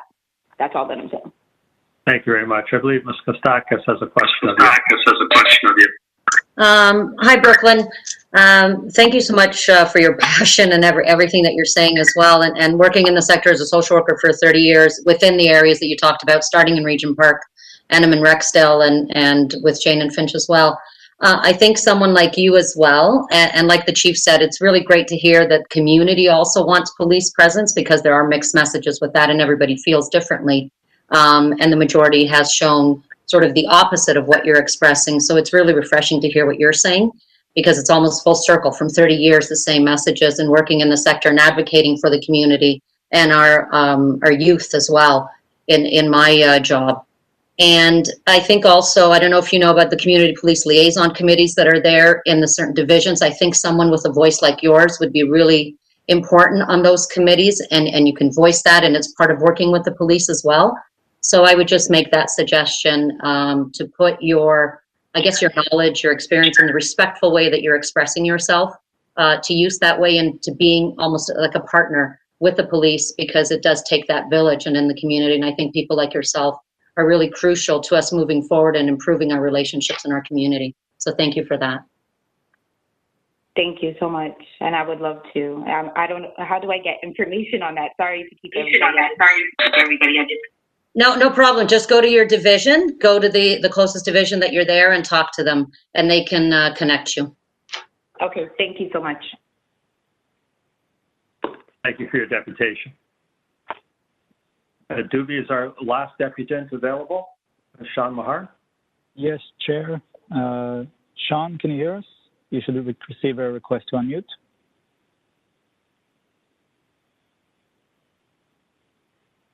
Hi, I just want to confirm that I can be heard. Yes, you can. Go ahead when you're ready.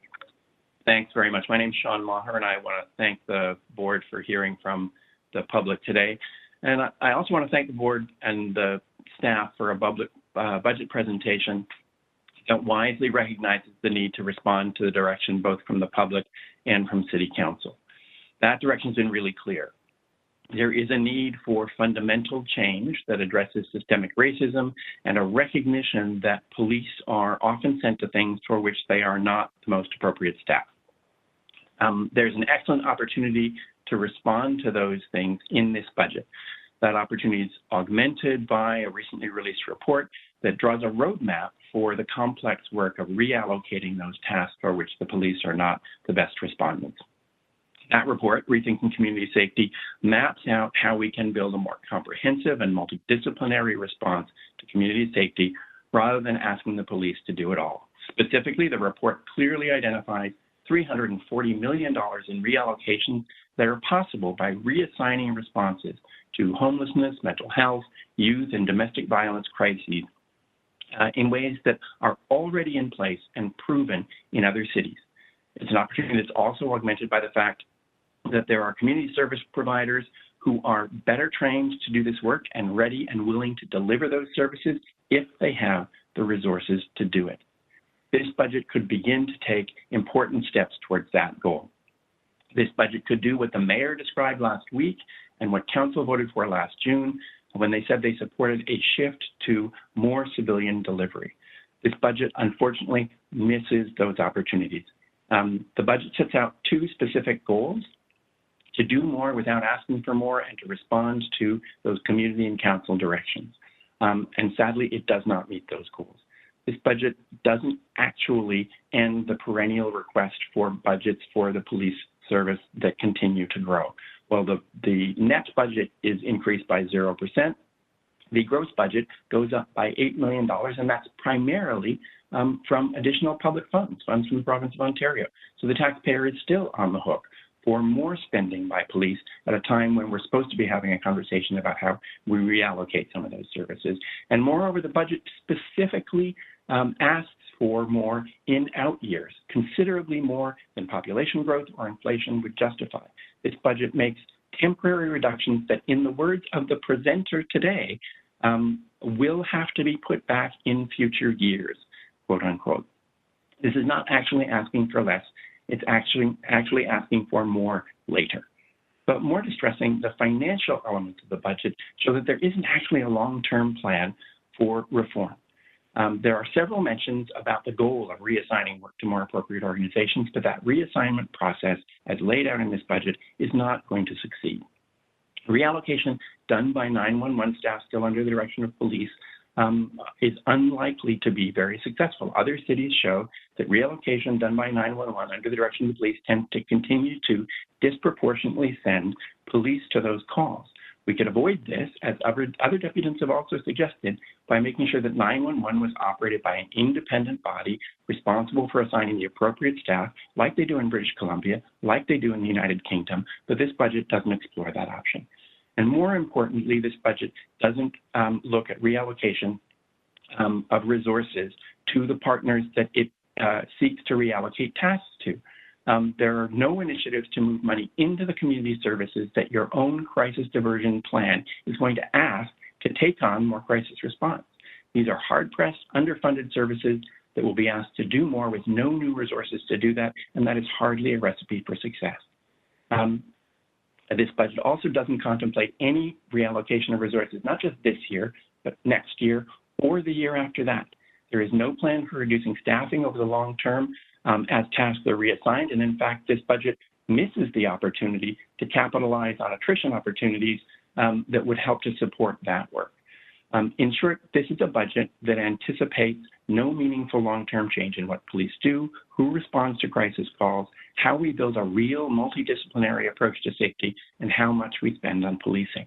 This is a business-as-usual budget that limits its response to public concern to a one-year pause in net police budget growth, which is clearly to be reversed in future years. I really urge the board to do exactly what you set out to do today, which is respond to the call from council and the public to contemplate a real strategy for long-term transition to a multidisciplinary approach to public safety and civilian service delivery.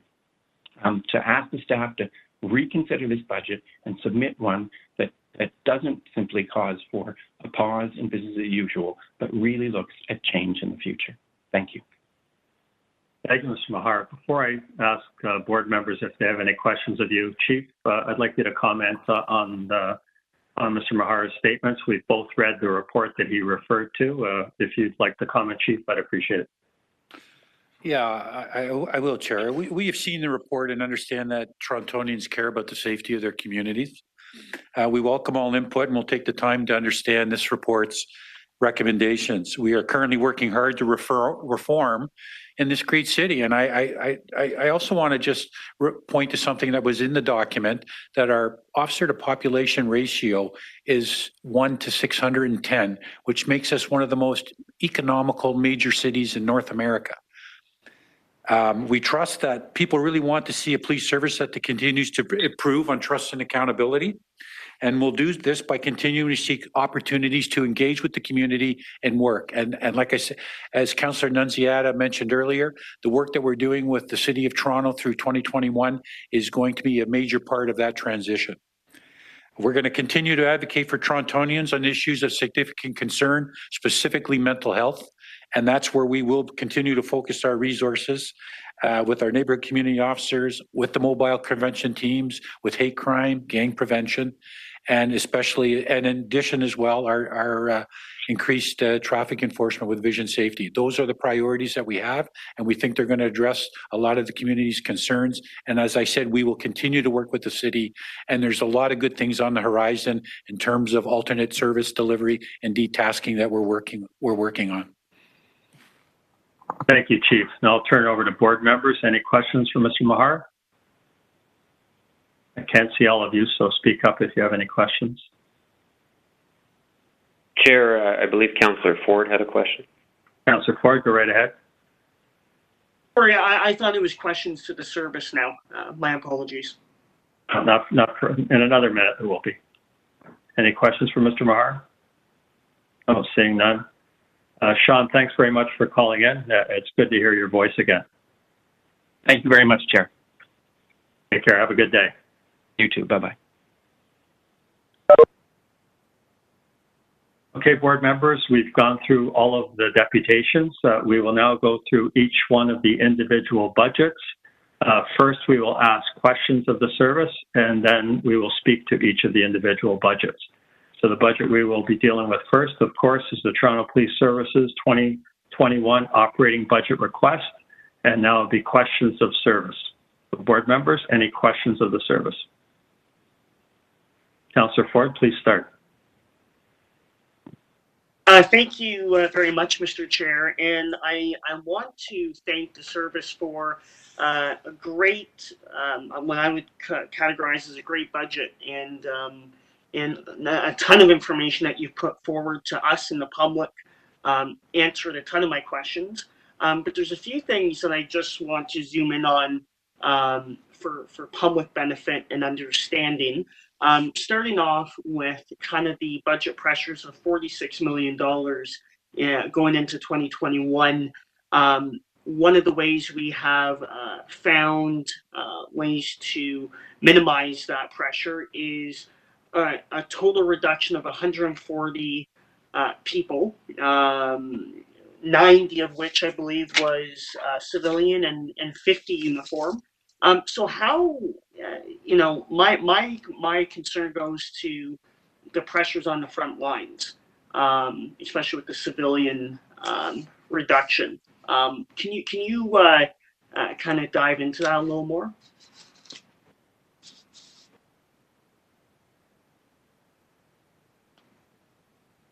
Thank you, Councillor Ford.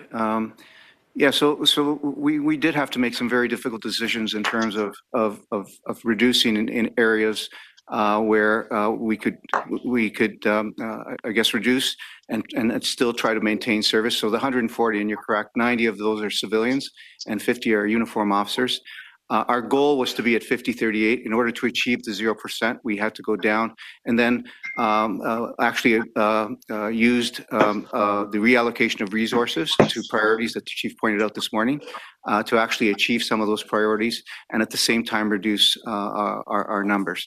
When I spoke earlier about sustainability, I think that's one area that I think is top of on our radar. We're not going to be able to necessarily sustain that number going into the future. However, we are working with the city on reform issues that may impact that. So that's a discussion that we'll have throughout 2021 and then into 2022. The other things that we've done is part of our strategy here is to actually achieve and move closer to that 70-30 reactive proactive model. So some of the investments that we are making in neighborhood officers actually help to get us closer to that goal. The shift schedule in itself was premised on that as well. And so it is intended to allow officers more time to actually go into neighborhoods and develop those important relationships with the people in those neighborhoods. So that's really how we're doing it. When you're looking for 46 million in a budget that's 89% salaries, usually that's where it ends up that we have to reduce, which is our people. Mm-hmm. No doubt, very difficult. So my next question is around the communications plan on this. I know you have mentioned the website that you've launched. I've seen it. It's really informative and really good. It just came to my attention through the presentation that we have an email address where the public can reach out to the service. I think it's your TPS budget email. I'm curious, what reactions have we gotten from the public to date, and how are we going to be over the coming weeks and couple months or month going into the budget at City Council, be kind of putting this budget out to the public and telling them what we're doing and how we're doing it? So I think to date, we haven't received any emails yet from the public. We have received considerable interest from the media, and so have endeavored to answer those questions. We're also monitoring kind of website traffic on our budget, which typically peaks around today and tomorrow. So we will be prepared to follow up with looking at who's actually gone to our site, downloaded the information. And then in addition to our email, I just wanted to point out that we are also this week and in the coming weeks actively posting on all our social media platforms as well, just sort of key facts, key kind of figures to make the budget resonate with our communities. Council, I just add that part of that is actually increasing awareness, which is we need to direct people to this site so that they can actually see what's on it, and then see that there is an avenue for them to actually ask us questions or request greater information. So that's part of the plan that Savina alluded to, that will be discussions with our corporate communications people to increase that awareness around our budget. Okay, thank you very much. Thank you, Councillor Ford. Councillor Nunziata? Can you hear me? Yeah, okay, good. So in the presentation, the neighborhood community officers expansion, we're expanding it for adding on 10 more communities. Can you just explain to me, is that going to be expanded into the existing divisions that we have, or are we adding on to what we have now? Councillor, we're actually going to be expanding into 10, up to 10 new communities or city neighborhoods. So 10 new divisions when you say community? No, actually 10 new city neighborhoods. Okay. So which will obviously be impacted on to various divisions. Oh, okay, okay, and we don't know what that is yet, do we? Yeah, I don't have it. I don't have it specifically. Deputy Ewan is coordinating that, but I don't know what the specific communities are at this point in time. Okay. Councillor, Deputy Ewan here. We do have a schedule for a number of divisions. As everyone is aware, we have 16 current divisions. Right now, we have 35 neighborhoods, community officers in those 16 divisions. And then 2021, we have identified 10 neighborhoods in various divisions to be expanded. So if I can just run off some of the divisions, and these are by these are no mean by sequence. We're going to expand into 11 division, 12 division, 14 division, 31 division, 41 division, 51 division, 53, and 55 for a total of 10 new neighborhoods. Okay, that's good. Thank you. That's what I wanted to know. Now, in your presentation, the audit plan and comprehensive workforce review. Now, is that because, as you know, the Auditor General will be doing a review of the police services. Is that part of that audit plan? Yes, that's correct. Okay, so would you foresee that with the review, and I know that our Auditor General and Councillor Ford is on the committee as well, is that when we do these reviews, there are savings that we do find. So there will be savings from that review. Would you agree to that? It will depend on the scope of the review that's being performed. I don't like to forecast what might actually happen out of those reviews, but I think the intention is, yes, to identify areas there where we can improve and potentially reduce our cost in terms of delivering policing services. So that is something that they will be looking at. Okay, good. Thank you to that. Just a question. As far as the, will there be additional pressure on the police services in light of the announcement that was made by the province yesterday on the enforcement? Actually, that is something that we're still evaluating, Councillor. I'm having some discussions after this meeting today with the Ontario Association of Chiefs of Police and with members of government just to go over what actually that impact is and what the and we'll have to evaluate that. And I'll be in a better position after that to advise. Okay, thank you to that. And Councillor Ford asked some of the questions that I had, but I want to thank you very much for the presentation to the Toronto Police Services. And that's it for my questions. Thank you. Thank you, Councillor Nunziata. Ms. Mulliner, I believe you had a question. I can't see you on my screen, though. Oh. Is Ms. Mulliner there? Chair, can you Ms. hear me? Mulliner was having, oh, there we go. Yes, I can hear you. Go ahead. Thank you. I've joined you by phone. I was having some difficulty. I did have a question for the chief, but your approach after every deputation to ask the chief questions and some of the answers to those questions have answered my questions. I don't have a question for the service, but I did want to take a moment, given that this is, as you said at the outset, the 9th year that I've been through this budget process, to really say some words of encouragement to a service that has worked so exceptionally hard to get to where we are. Sure, it's not perfect, but as I've said, perfect is the enemy of good. And I can say that this is the first time in my experience that we have laid it all out. This is not the kind of transformational change that I know we want to aspire to, but it is the absolute shift towards that change. We have the information now. It's in the public domain. We are holding ourselves accountable. And the words that we heard from Mr. March and the words that we heard from Ms. Watson are going to keep us on that track. And I think that it's never been more clear to me that we are moving in the right direction. And I wanted to tell the members of the service that I know you will sleep well tonight, that you have done an exceptional job in bringing forward a degree of transparency that I've never seen in the many years that I have been really working closely on this with you. And I really appreciate that effort and the innovations that you have taken in particular in this cycle of the budget and the way you have presented the information to the public. So thank you so much.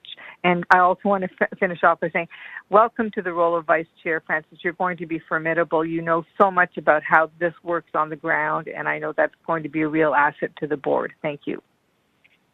Thank you for that. Thank you, Ms. Mulliner. Board members, any other questions on the police services budget? I have some, but I'll go last. Mayor Tory? Hi, Chair. It's Lisa. Mayor Tory? Oh, sorry. Mayor Tory. Go ahead. No problem. Lisa, go ahead. Lisa, then Mayor Tory. Okay. Just a question of for people who don't have access to internet or the avenue of going to the website to ask any questions with the budget, are there any other avenues or tools or platforms that community members can access the service to make inquiries about the budget? That is a very good point, and certainly one that we'll explore with our corporate communications to ensure that those that don't have those devices can certainly access and be aware of some of the information that they need to know. So thank you. Thank you. Thank you, Ms. Kostakis. Mayor Tory? Thanks, Chair. Just a couple of questions. First of all, I noticed I was looking at and it's not a huge item anymore. I wish it was bigger. With respect to the grants received from others in the kind of revenue section, and there were miscellaneous grants there, and I guess the biggest one I think might have been, I think it's 10 million for the from the government of Ontario, and there was a note in there saying that it was expiring in April 22, so that is a year from now. But I just wanted to sort of see what the comments were about about that grant and the status of those grants. And the other external, when I say external, the money coming from grants, just to because that's quite a large amount of money relative to everything you've done in the last few months. And I just wanted to make sure that we were actively at work trying to get those programs renewed or whatever it is we had to do to stop that thing from running out next April.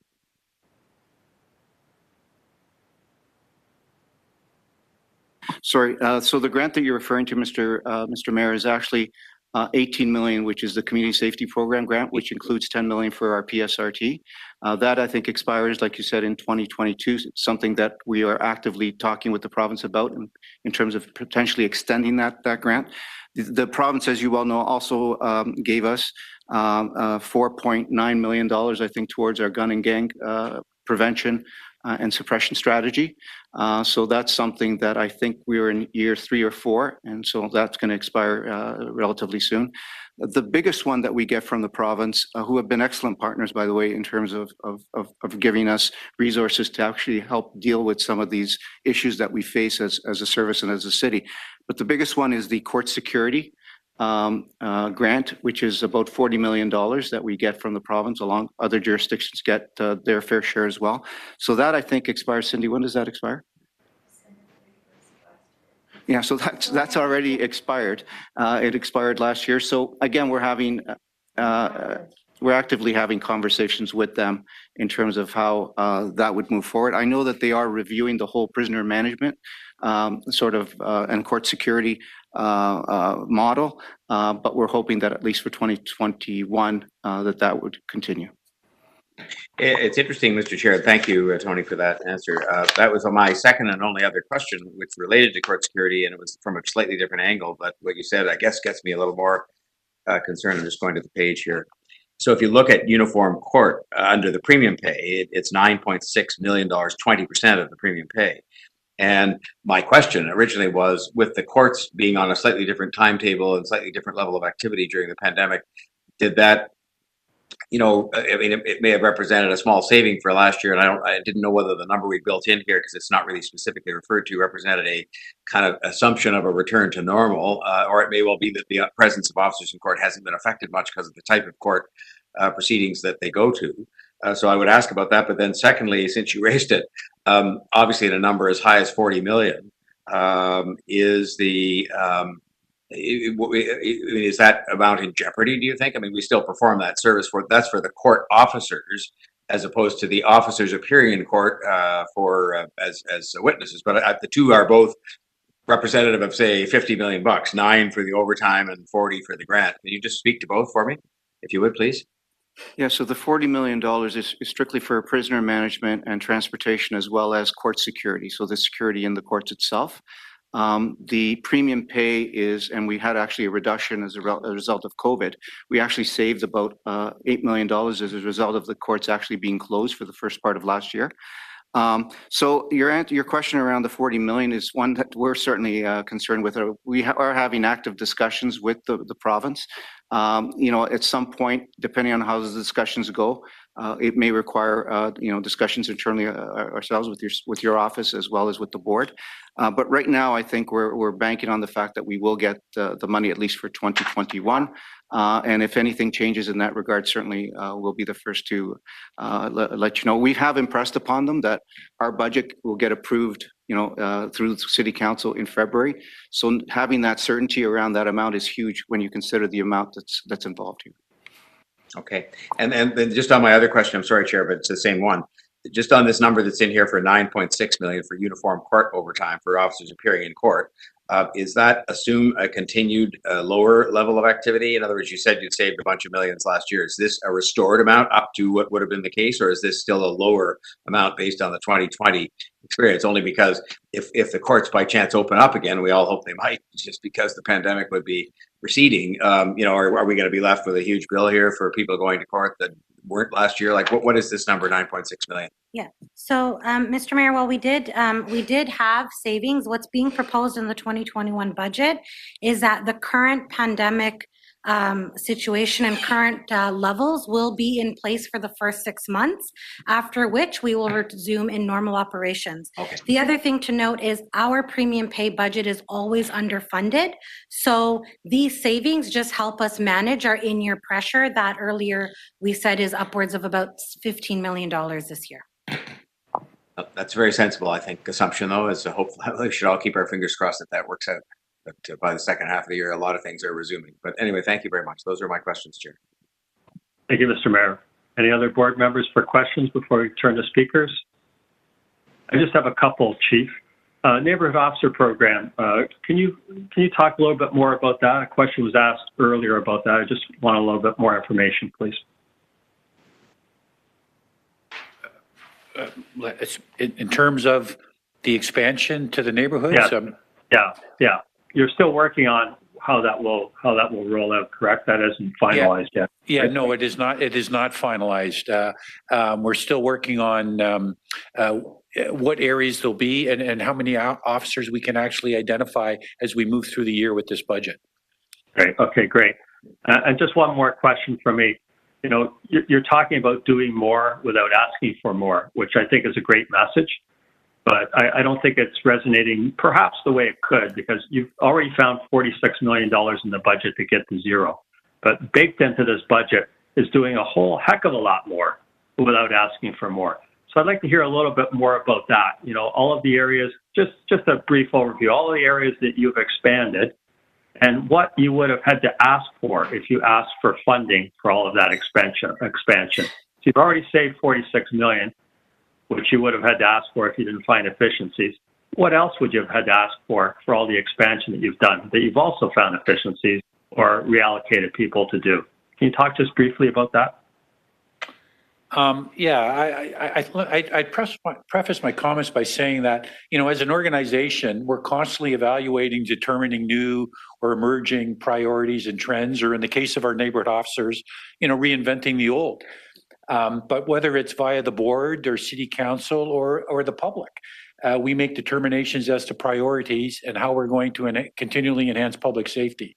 So that means we're continually reprioritizing our resources, and that's what we did this year. So when you look at the 5 key priorities this year, which are the expansion of the MCIT, are the expansion of our neighborhood officers, increasing our hate crime officers and gang prevention, as well as the Vision Zero enforcement team, that would translate into about approximately $10 million.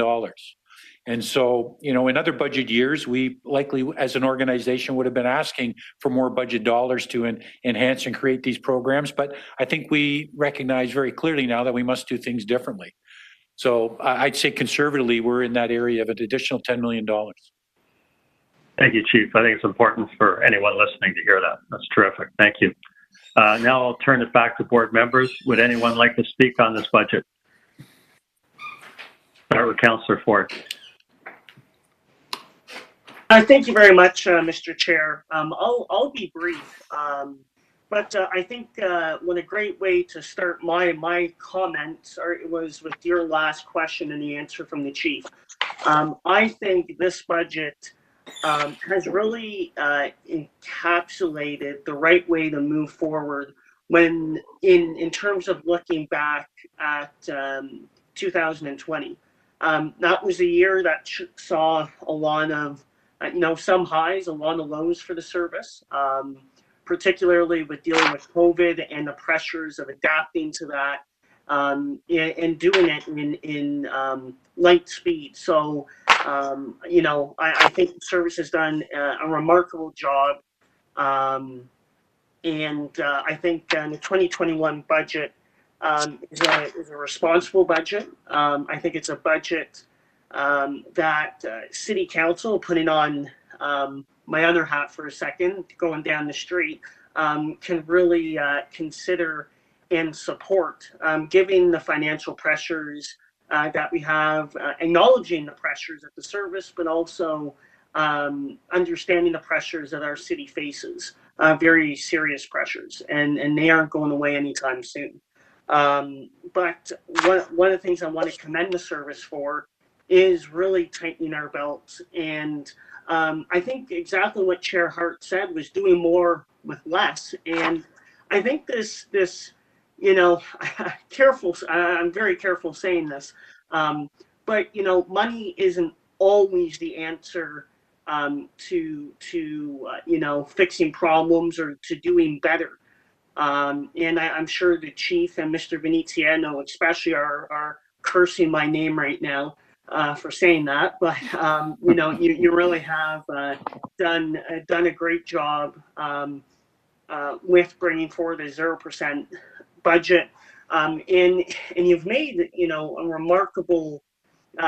You know, had remarkable accomplishments in this with expanding the neighborhood officer program, the MCIT expansion, 24 hours a day, 7 days a week, and of course, Vision Zero. So, you know, you've listened to the city, you've listened to the citizens in the city, you've dealt with the pressures that we had before us, and I think you've given us a path forward for this board, for the service, and for City Council. So thank you, and I will finish my remarks there. Thank you. Thank you, Councillor Ford. Board members, any other comments? Mr. Morgan, please. Chair Hart, I think, I'm not sure you can see everyone, but there were some other folks, I think Councillor Nunziata and I think was ahead of me, but I think there might have been. Yeah, I can't see Councillor Nunziata, so thanks for that. Councillor Nunziata, you can go after Morgan. No, that's okay. Mr. Morgan, if you want to go ahead. Okay. Well, yeah, I'm just going to be a minute speaking. All right, no problem. I just, again, I think, you know, I know there's incredible work that went into this budget, and I think it's important, just to reiterate a lot of what Councillor Ford mentioned around what, you know, doing more with less, and the effort and energy it takes to do that, and it's not always around you know, money per se, or the funds. It's sort of how we reallocate. Specifically, when we're looking at the MTIC project and the neighborhood officers, listening to community in terms of what's being asked. Obviously, there's still a ways to go, but I think we're definitely on the right path in doing so. And I commend everyone in putting this together, and I look forward to the road ahead in being able to continue to incorporate community expectations in this journey. So I thank you all, and it's just a comment that I wanted to make. So thank you. Thank you, Mr. Morgan. Councillor Nunziata. Thank you, and I would just be a minute. So I will move the recommendation. It's appropriate to move that now, Mr. Chair. Yeah, we're going to do all of the budgets right at the end, Councillor Nunziata. We're going to go through all of the budgets questions of members, then we're going to go back and move each one individually, so you can move it when we come back to it. Okay, so I wanted to move the recommendation. And again, I want to commend the staff on finding savings and efficiencies, and I'm very pleased with the budget. And as some of the deputants mentioned as well, in particular Brooklyn Watson, you know, wanting to have more police presence in the community and being engaged with the police, I think it's important as well, and that maybe we should be communicating the CPLC meetings in the community. Maybe we need to do that. And then also Mr. Marsh on his suggestion about an action plan. I think that's very important too. That's something that we can look at in the next couple of months. And 0% is, I think, is what we as a city we're looking at for all our departments, and I'm hoping they all come in with the 0. We are having our budget launch tomorrow, and I'm on the budget committee as well. But I want to commend staff and also the neighborhood officers for you know, adding 10 more communities on that. That's very important. And as you heard from Brooklyn Watson, that you want to have more of the presence in our communities, especially in the priority neighborhoods and areas where we do have a lot of violence. So thank you for that, and I'm very pleased to move the recommendation. Thank you. Thank you, Councillor Nunziata. Any other members wish to speak? If I can, Lisa, I see Lisa. I don't see anyone else. And Mr. Chair, the mayor also has raised his hand. Okay, Lisa, and then I think the mayor was first this time, but if you want me to go ahead. I can't see him. So. Okay. Just to say too that in forecasting budgets and whatnot, especially this year, I know we're struggling with that as well in our agency with the funding, etc. So please utilize all the partners. I know Councillor Ford mentioned about just resources. It's not always financial, although financial is the largest factor in providing services. As you know, our sector as well. 90%, if not the same level of percentage as the human resources, is our staff who deliver those services, very much like TPS on a smaller scale. So definitely, I think resource-wise, utilize the agencies, the partnerships, etc., in accomplishing what we're trying to accomplish, especially some of the recommendations that have been presented when it involves community and community relationship building and trust, etc. So please use our sector as much as you can in moving forward. And also just, I guess, a question, I know that Tony, I think, spoke to this about the reserve. Do you forecast that you'll definitely be requiring to utilize the reserve as well in the following years? Or do you have some sort of forecast strategically as to when you can start replenishing the reserve again of what was taken out for this year at all? Yeah, we're actively looking at the reserve in terms of meeting our obligations.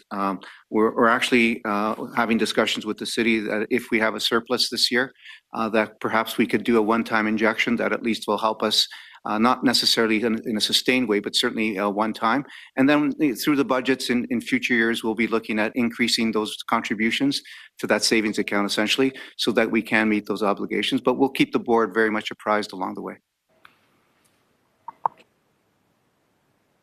Thank you. Any board members? Yeah, thank you so much. Yeah. Getting a lot of feedback. Are you finished, Ms. Kostakis? Great. Mayor Tory, over to you. Chair, thank you very much. First of all, I would like to begin by saying thank you to the service and to both the command and also the Tony and his group, because this is always hard work, regardless of the different reviews that you get. There's lots of reviews you get when it comes to any kind of public sector budgeting, especially the police budget each year.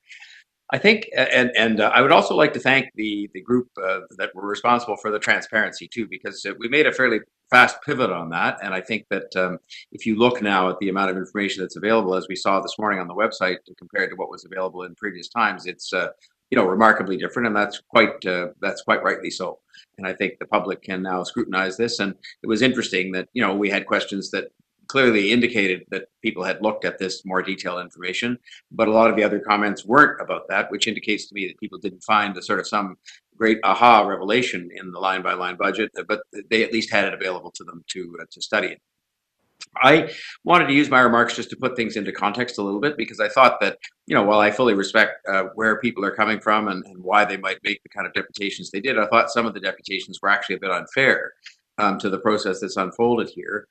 In the sense that, we started, first of all, with a $46 million problem. If you just assume the objective was to get to zero first, to a 0% increase first, there was a $46 million problem at the outset. And people may say, well, what was that all about? Well, that was about previously negotiated collective agreements, for example, a good chunk of it. And you can criticize those, you can armchair quarterback those in hindsight, but they are what they are. It actually was a very fair agreement that was over a period of 5 years, but it did create an opening backlog, and there were other things like that were committed expenditures that were to be made before the budget process even began. And so to get to zero, you had to achieve actually a pretty significant reduction in what otherwise would have been the police budget right from the outset, and that is as well then taken against the context or the backdrop of the increased number of calls, which is recorded in the budget, the increased time taken on calls, which is recorded in the budget. And again, I'll come back to, as I conclude, the business of who should be on these calls. In other words, can we find less expensive resources to use and perhaps more effective than a police officer's time? But the fact is, if you have more calls and you're spending more time per call in order to respond to the public's expectation or to some of the changes that have happened in legal requirements because of the charter and things like that, which are not new, but they're just things that put on constant additional pressures on policing and how policing is done, then that adds to the to the 46 million. I mean, in effect, just because it becomes one more thing that you're trying to accommodate. And then I think it's fair to say that, and some of the deputations today did acknowledge this, that, you know, regardless of exactly what role the police play, there is clearly an increased expectation of the police as part of the answer to keeping the city safe, a part. And I acknowledge that there's lots of other things that we're doing and have to do to, you know, complete that, addressing that challenge, but that there's an increased expectation. So when you saw at the beginning of the year some of the issues we had with the level of shootings taking place at that time, there had to be a response, and no response, no matter how it, you know, what it consists of on the policing side, is free. Nor is any other investment we make free in the context of investing in the community.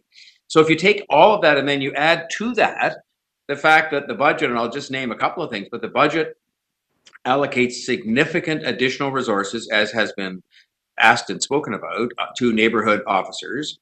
It, for example, almost doubles the mobile crisis intervention team allocation of officers within the existing budget, just to name those two things. And I'll name a third, which is the significant increase the chief himself brought about, because it goes back to the very first deputation, which has to do with pedestrian and cyclist safety, and the fact that the budget allocates additional monies there. So these are all things that were also achieved beyond the addressing of the $46 million opening gap and the expectations of the public and so on. There were new initiatives that are going to be financed within the context of a budget that is coming in at 0%.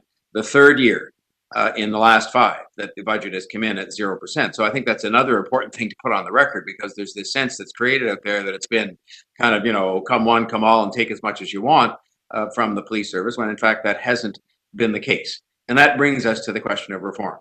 And this was the part that I thought was, I guess, most unfair to the process that is unfolding now. And I've had to talk about this before. In fact, the very day the chief first mentioned in the news, I think before New Year's, that the budget was going to come in at 0, and there was a great sort of hue and cry saying, well, we were supposed to have achieved by now, somebody else answering calls of people in distress. And I have said, and I believe the vast majority of the public agrees with me, that the best way, the only practical, sensible way to go about achieving that objective, which is to have mental health professionals answer way more of these calls and maybe have the police involved in not at all in many of them, is to go about that in a thoughtful, sensible, careful way. No one would thank us if we just declared the police weren't going to those calls anymore when there was nothing in place to take their role on. And the work is being done, and Councillor Nunziata made reference to this, and there will be a report at the Executive Committee of the City on January the 27th, representing significant progress on establishing another way and trying it, because at the end of the day, you don't just sort of declare that it's being shifted over to this person or that. You have to make sure it's effective, and you have to make sure it's better, which I think it will be in the context of using mental health professionals for that. And there are a number of other examples where the work is well underway to achieving the reforms that will be achieved, because I'm very committed to it. I know my colleagues from council on the board are committed to it, and the council is, and so is the rest of the board. And so they will be achieved, but they have to be done properly. And I think the public very much supports the approach we're taking, which is you bring about the changes, you do it properly, you do it in a way that makes sure the public is well served throughout, and you make the changes in the budget after you have done that, when you know that you have the solution in hand.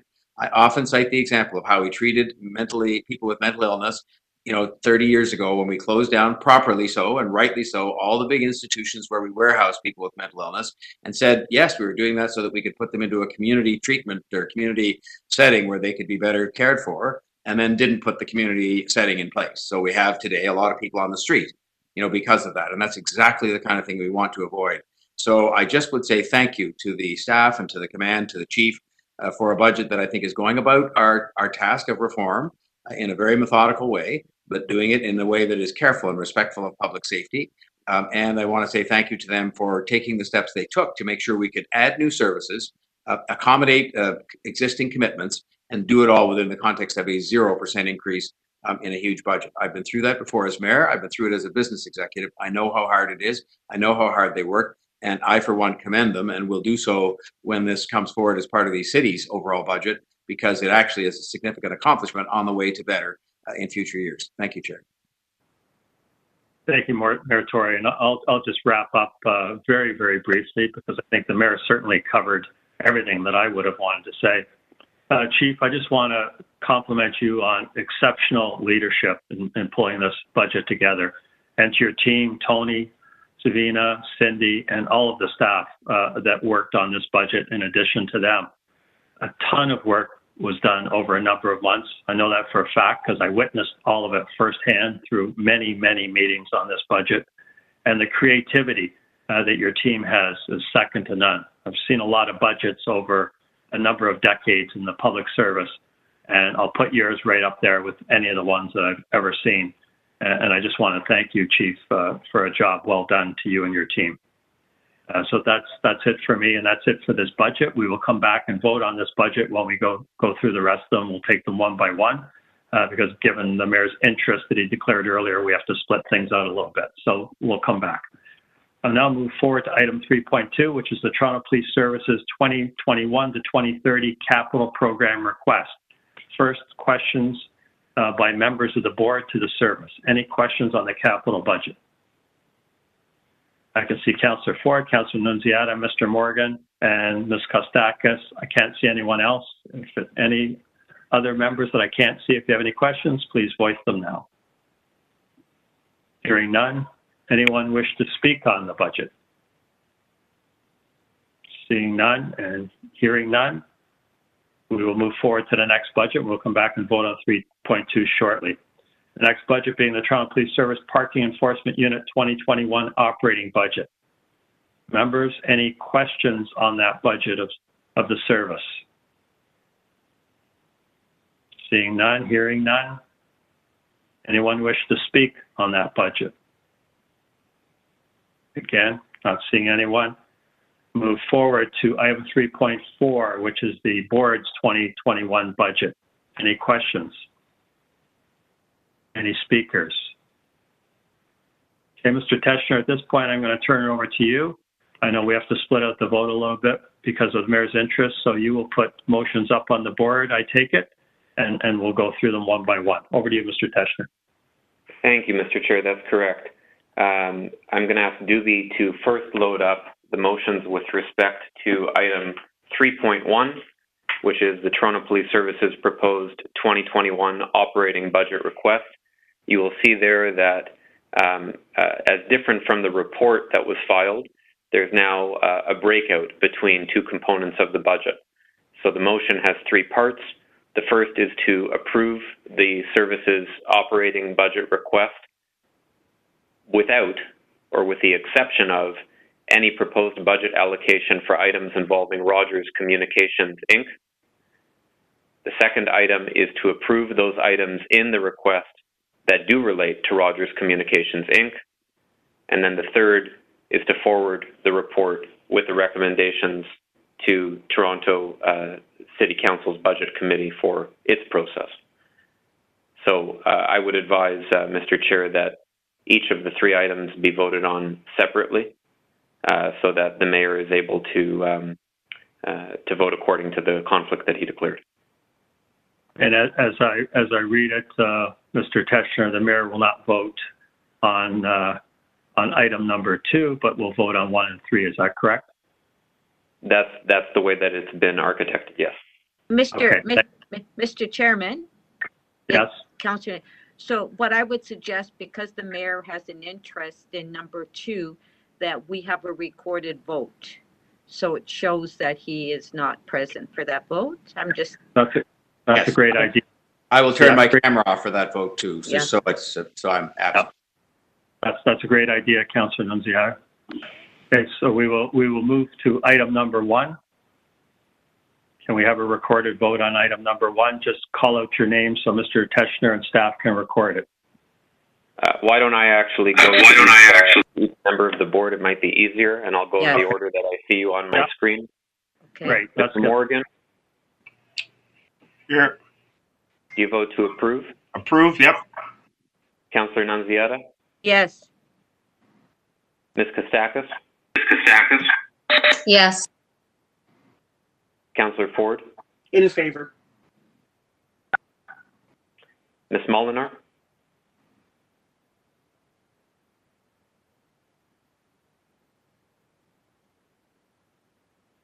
Approved.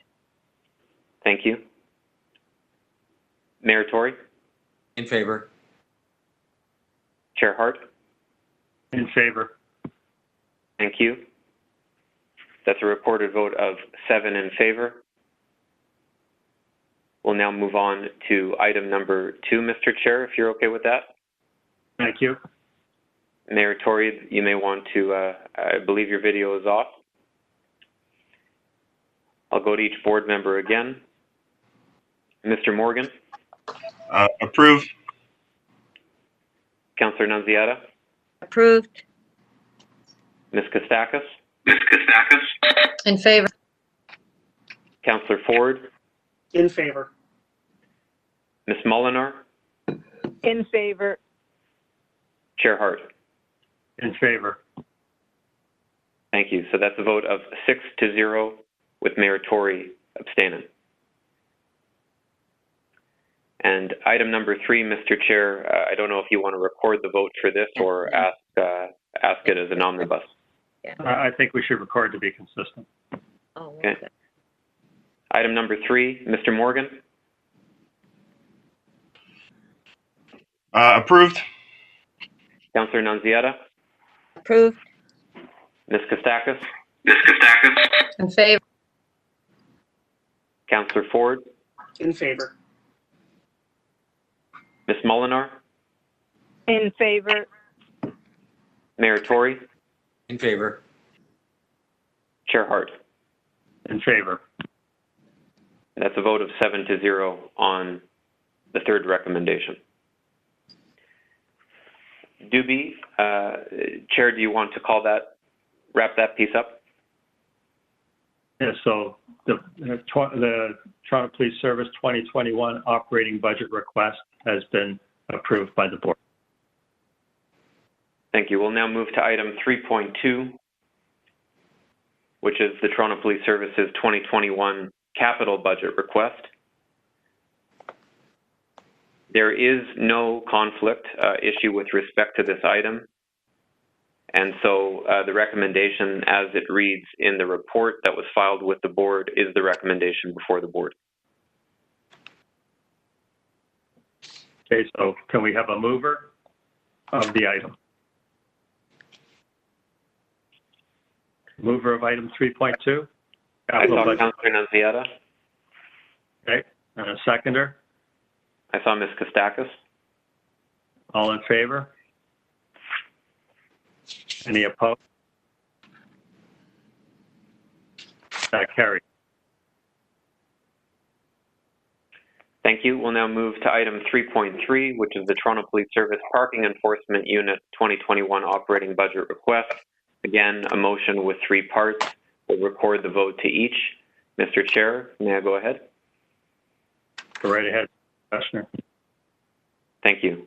Item number 1, to approve the Toronto Police Service Parking Enforcement Unit's 2021 net operating budget request. And again, that's with the exception of any proposed budget allocation for items involving Rogers Communications, Inc. We'll ask for a recorded vote. Mr. Morgan? Approved. Councillor Nunziata? Approved. Ms. Kostakis? Approved. Councillor Ford? In favor. Ms. Molinar? In favor. Mayor Tory? In favor. Chair Hart? In favor. Thank you. We'll move to item 2, which is where Mayor Tory has declared his conflict.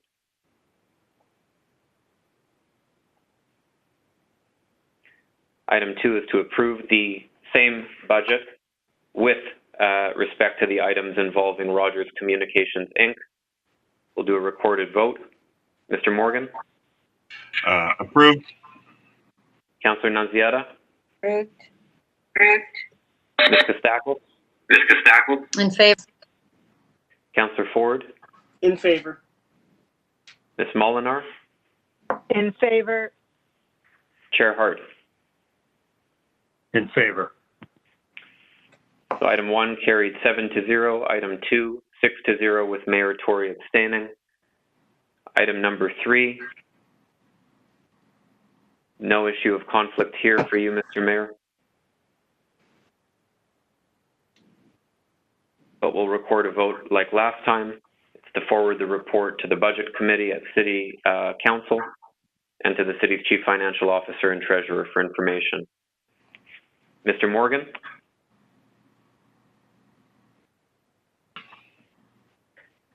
Sorry, I didn't hear your audio. Mr. Morgan? Approved. Thank you. Councillor Nunziata? In favor? Ms. Kostakis? In favor. Councillor Ford? In favor. Mayor Tory? In favor. Ms. In favor. Chair Hart? In favor. And that's a vote of 7-0.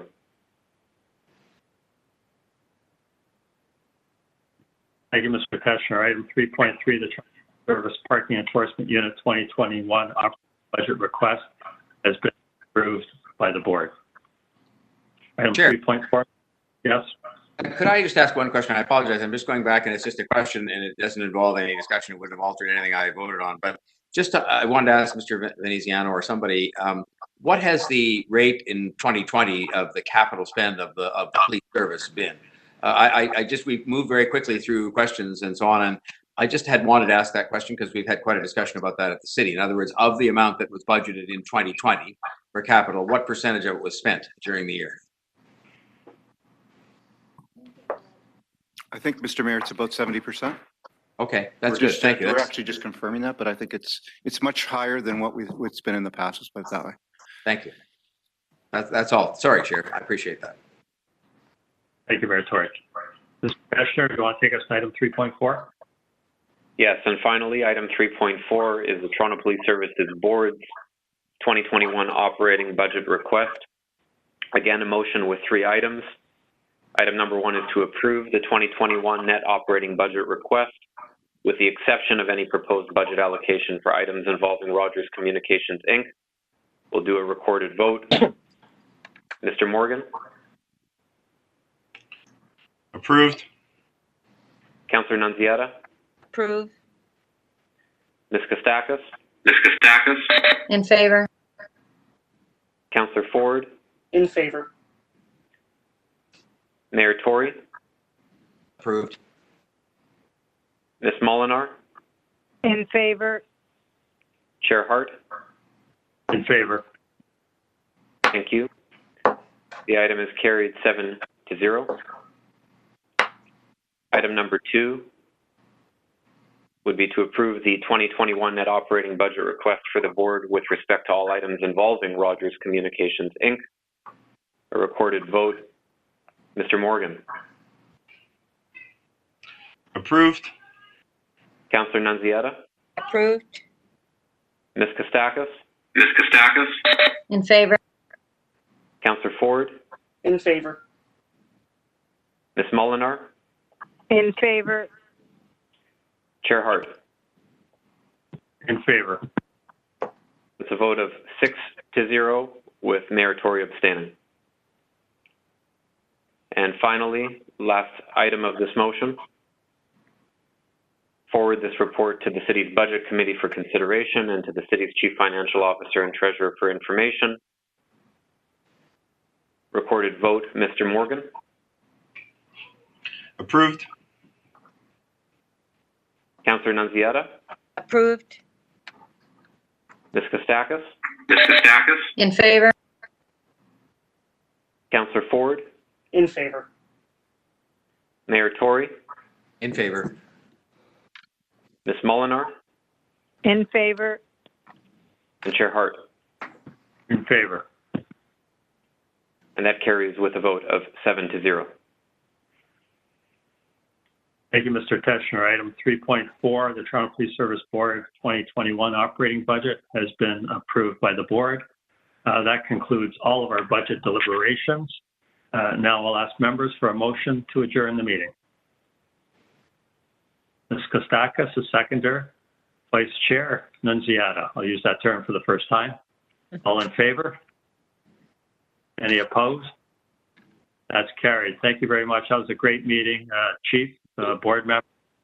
A job well done, and we'll see everyone at our next meeting on January the 29th. Have a good. Thank you, Chair. Good job.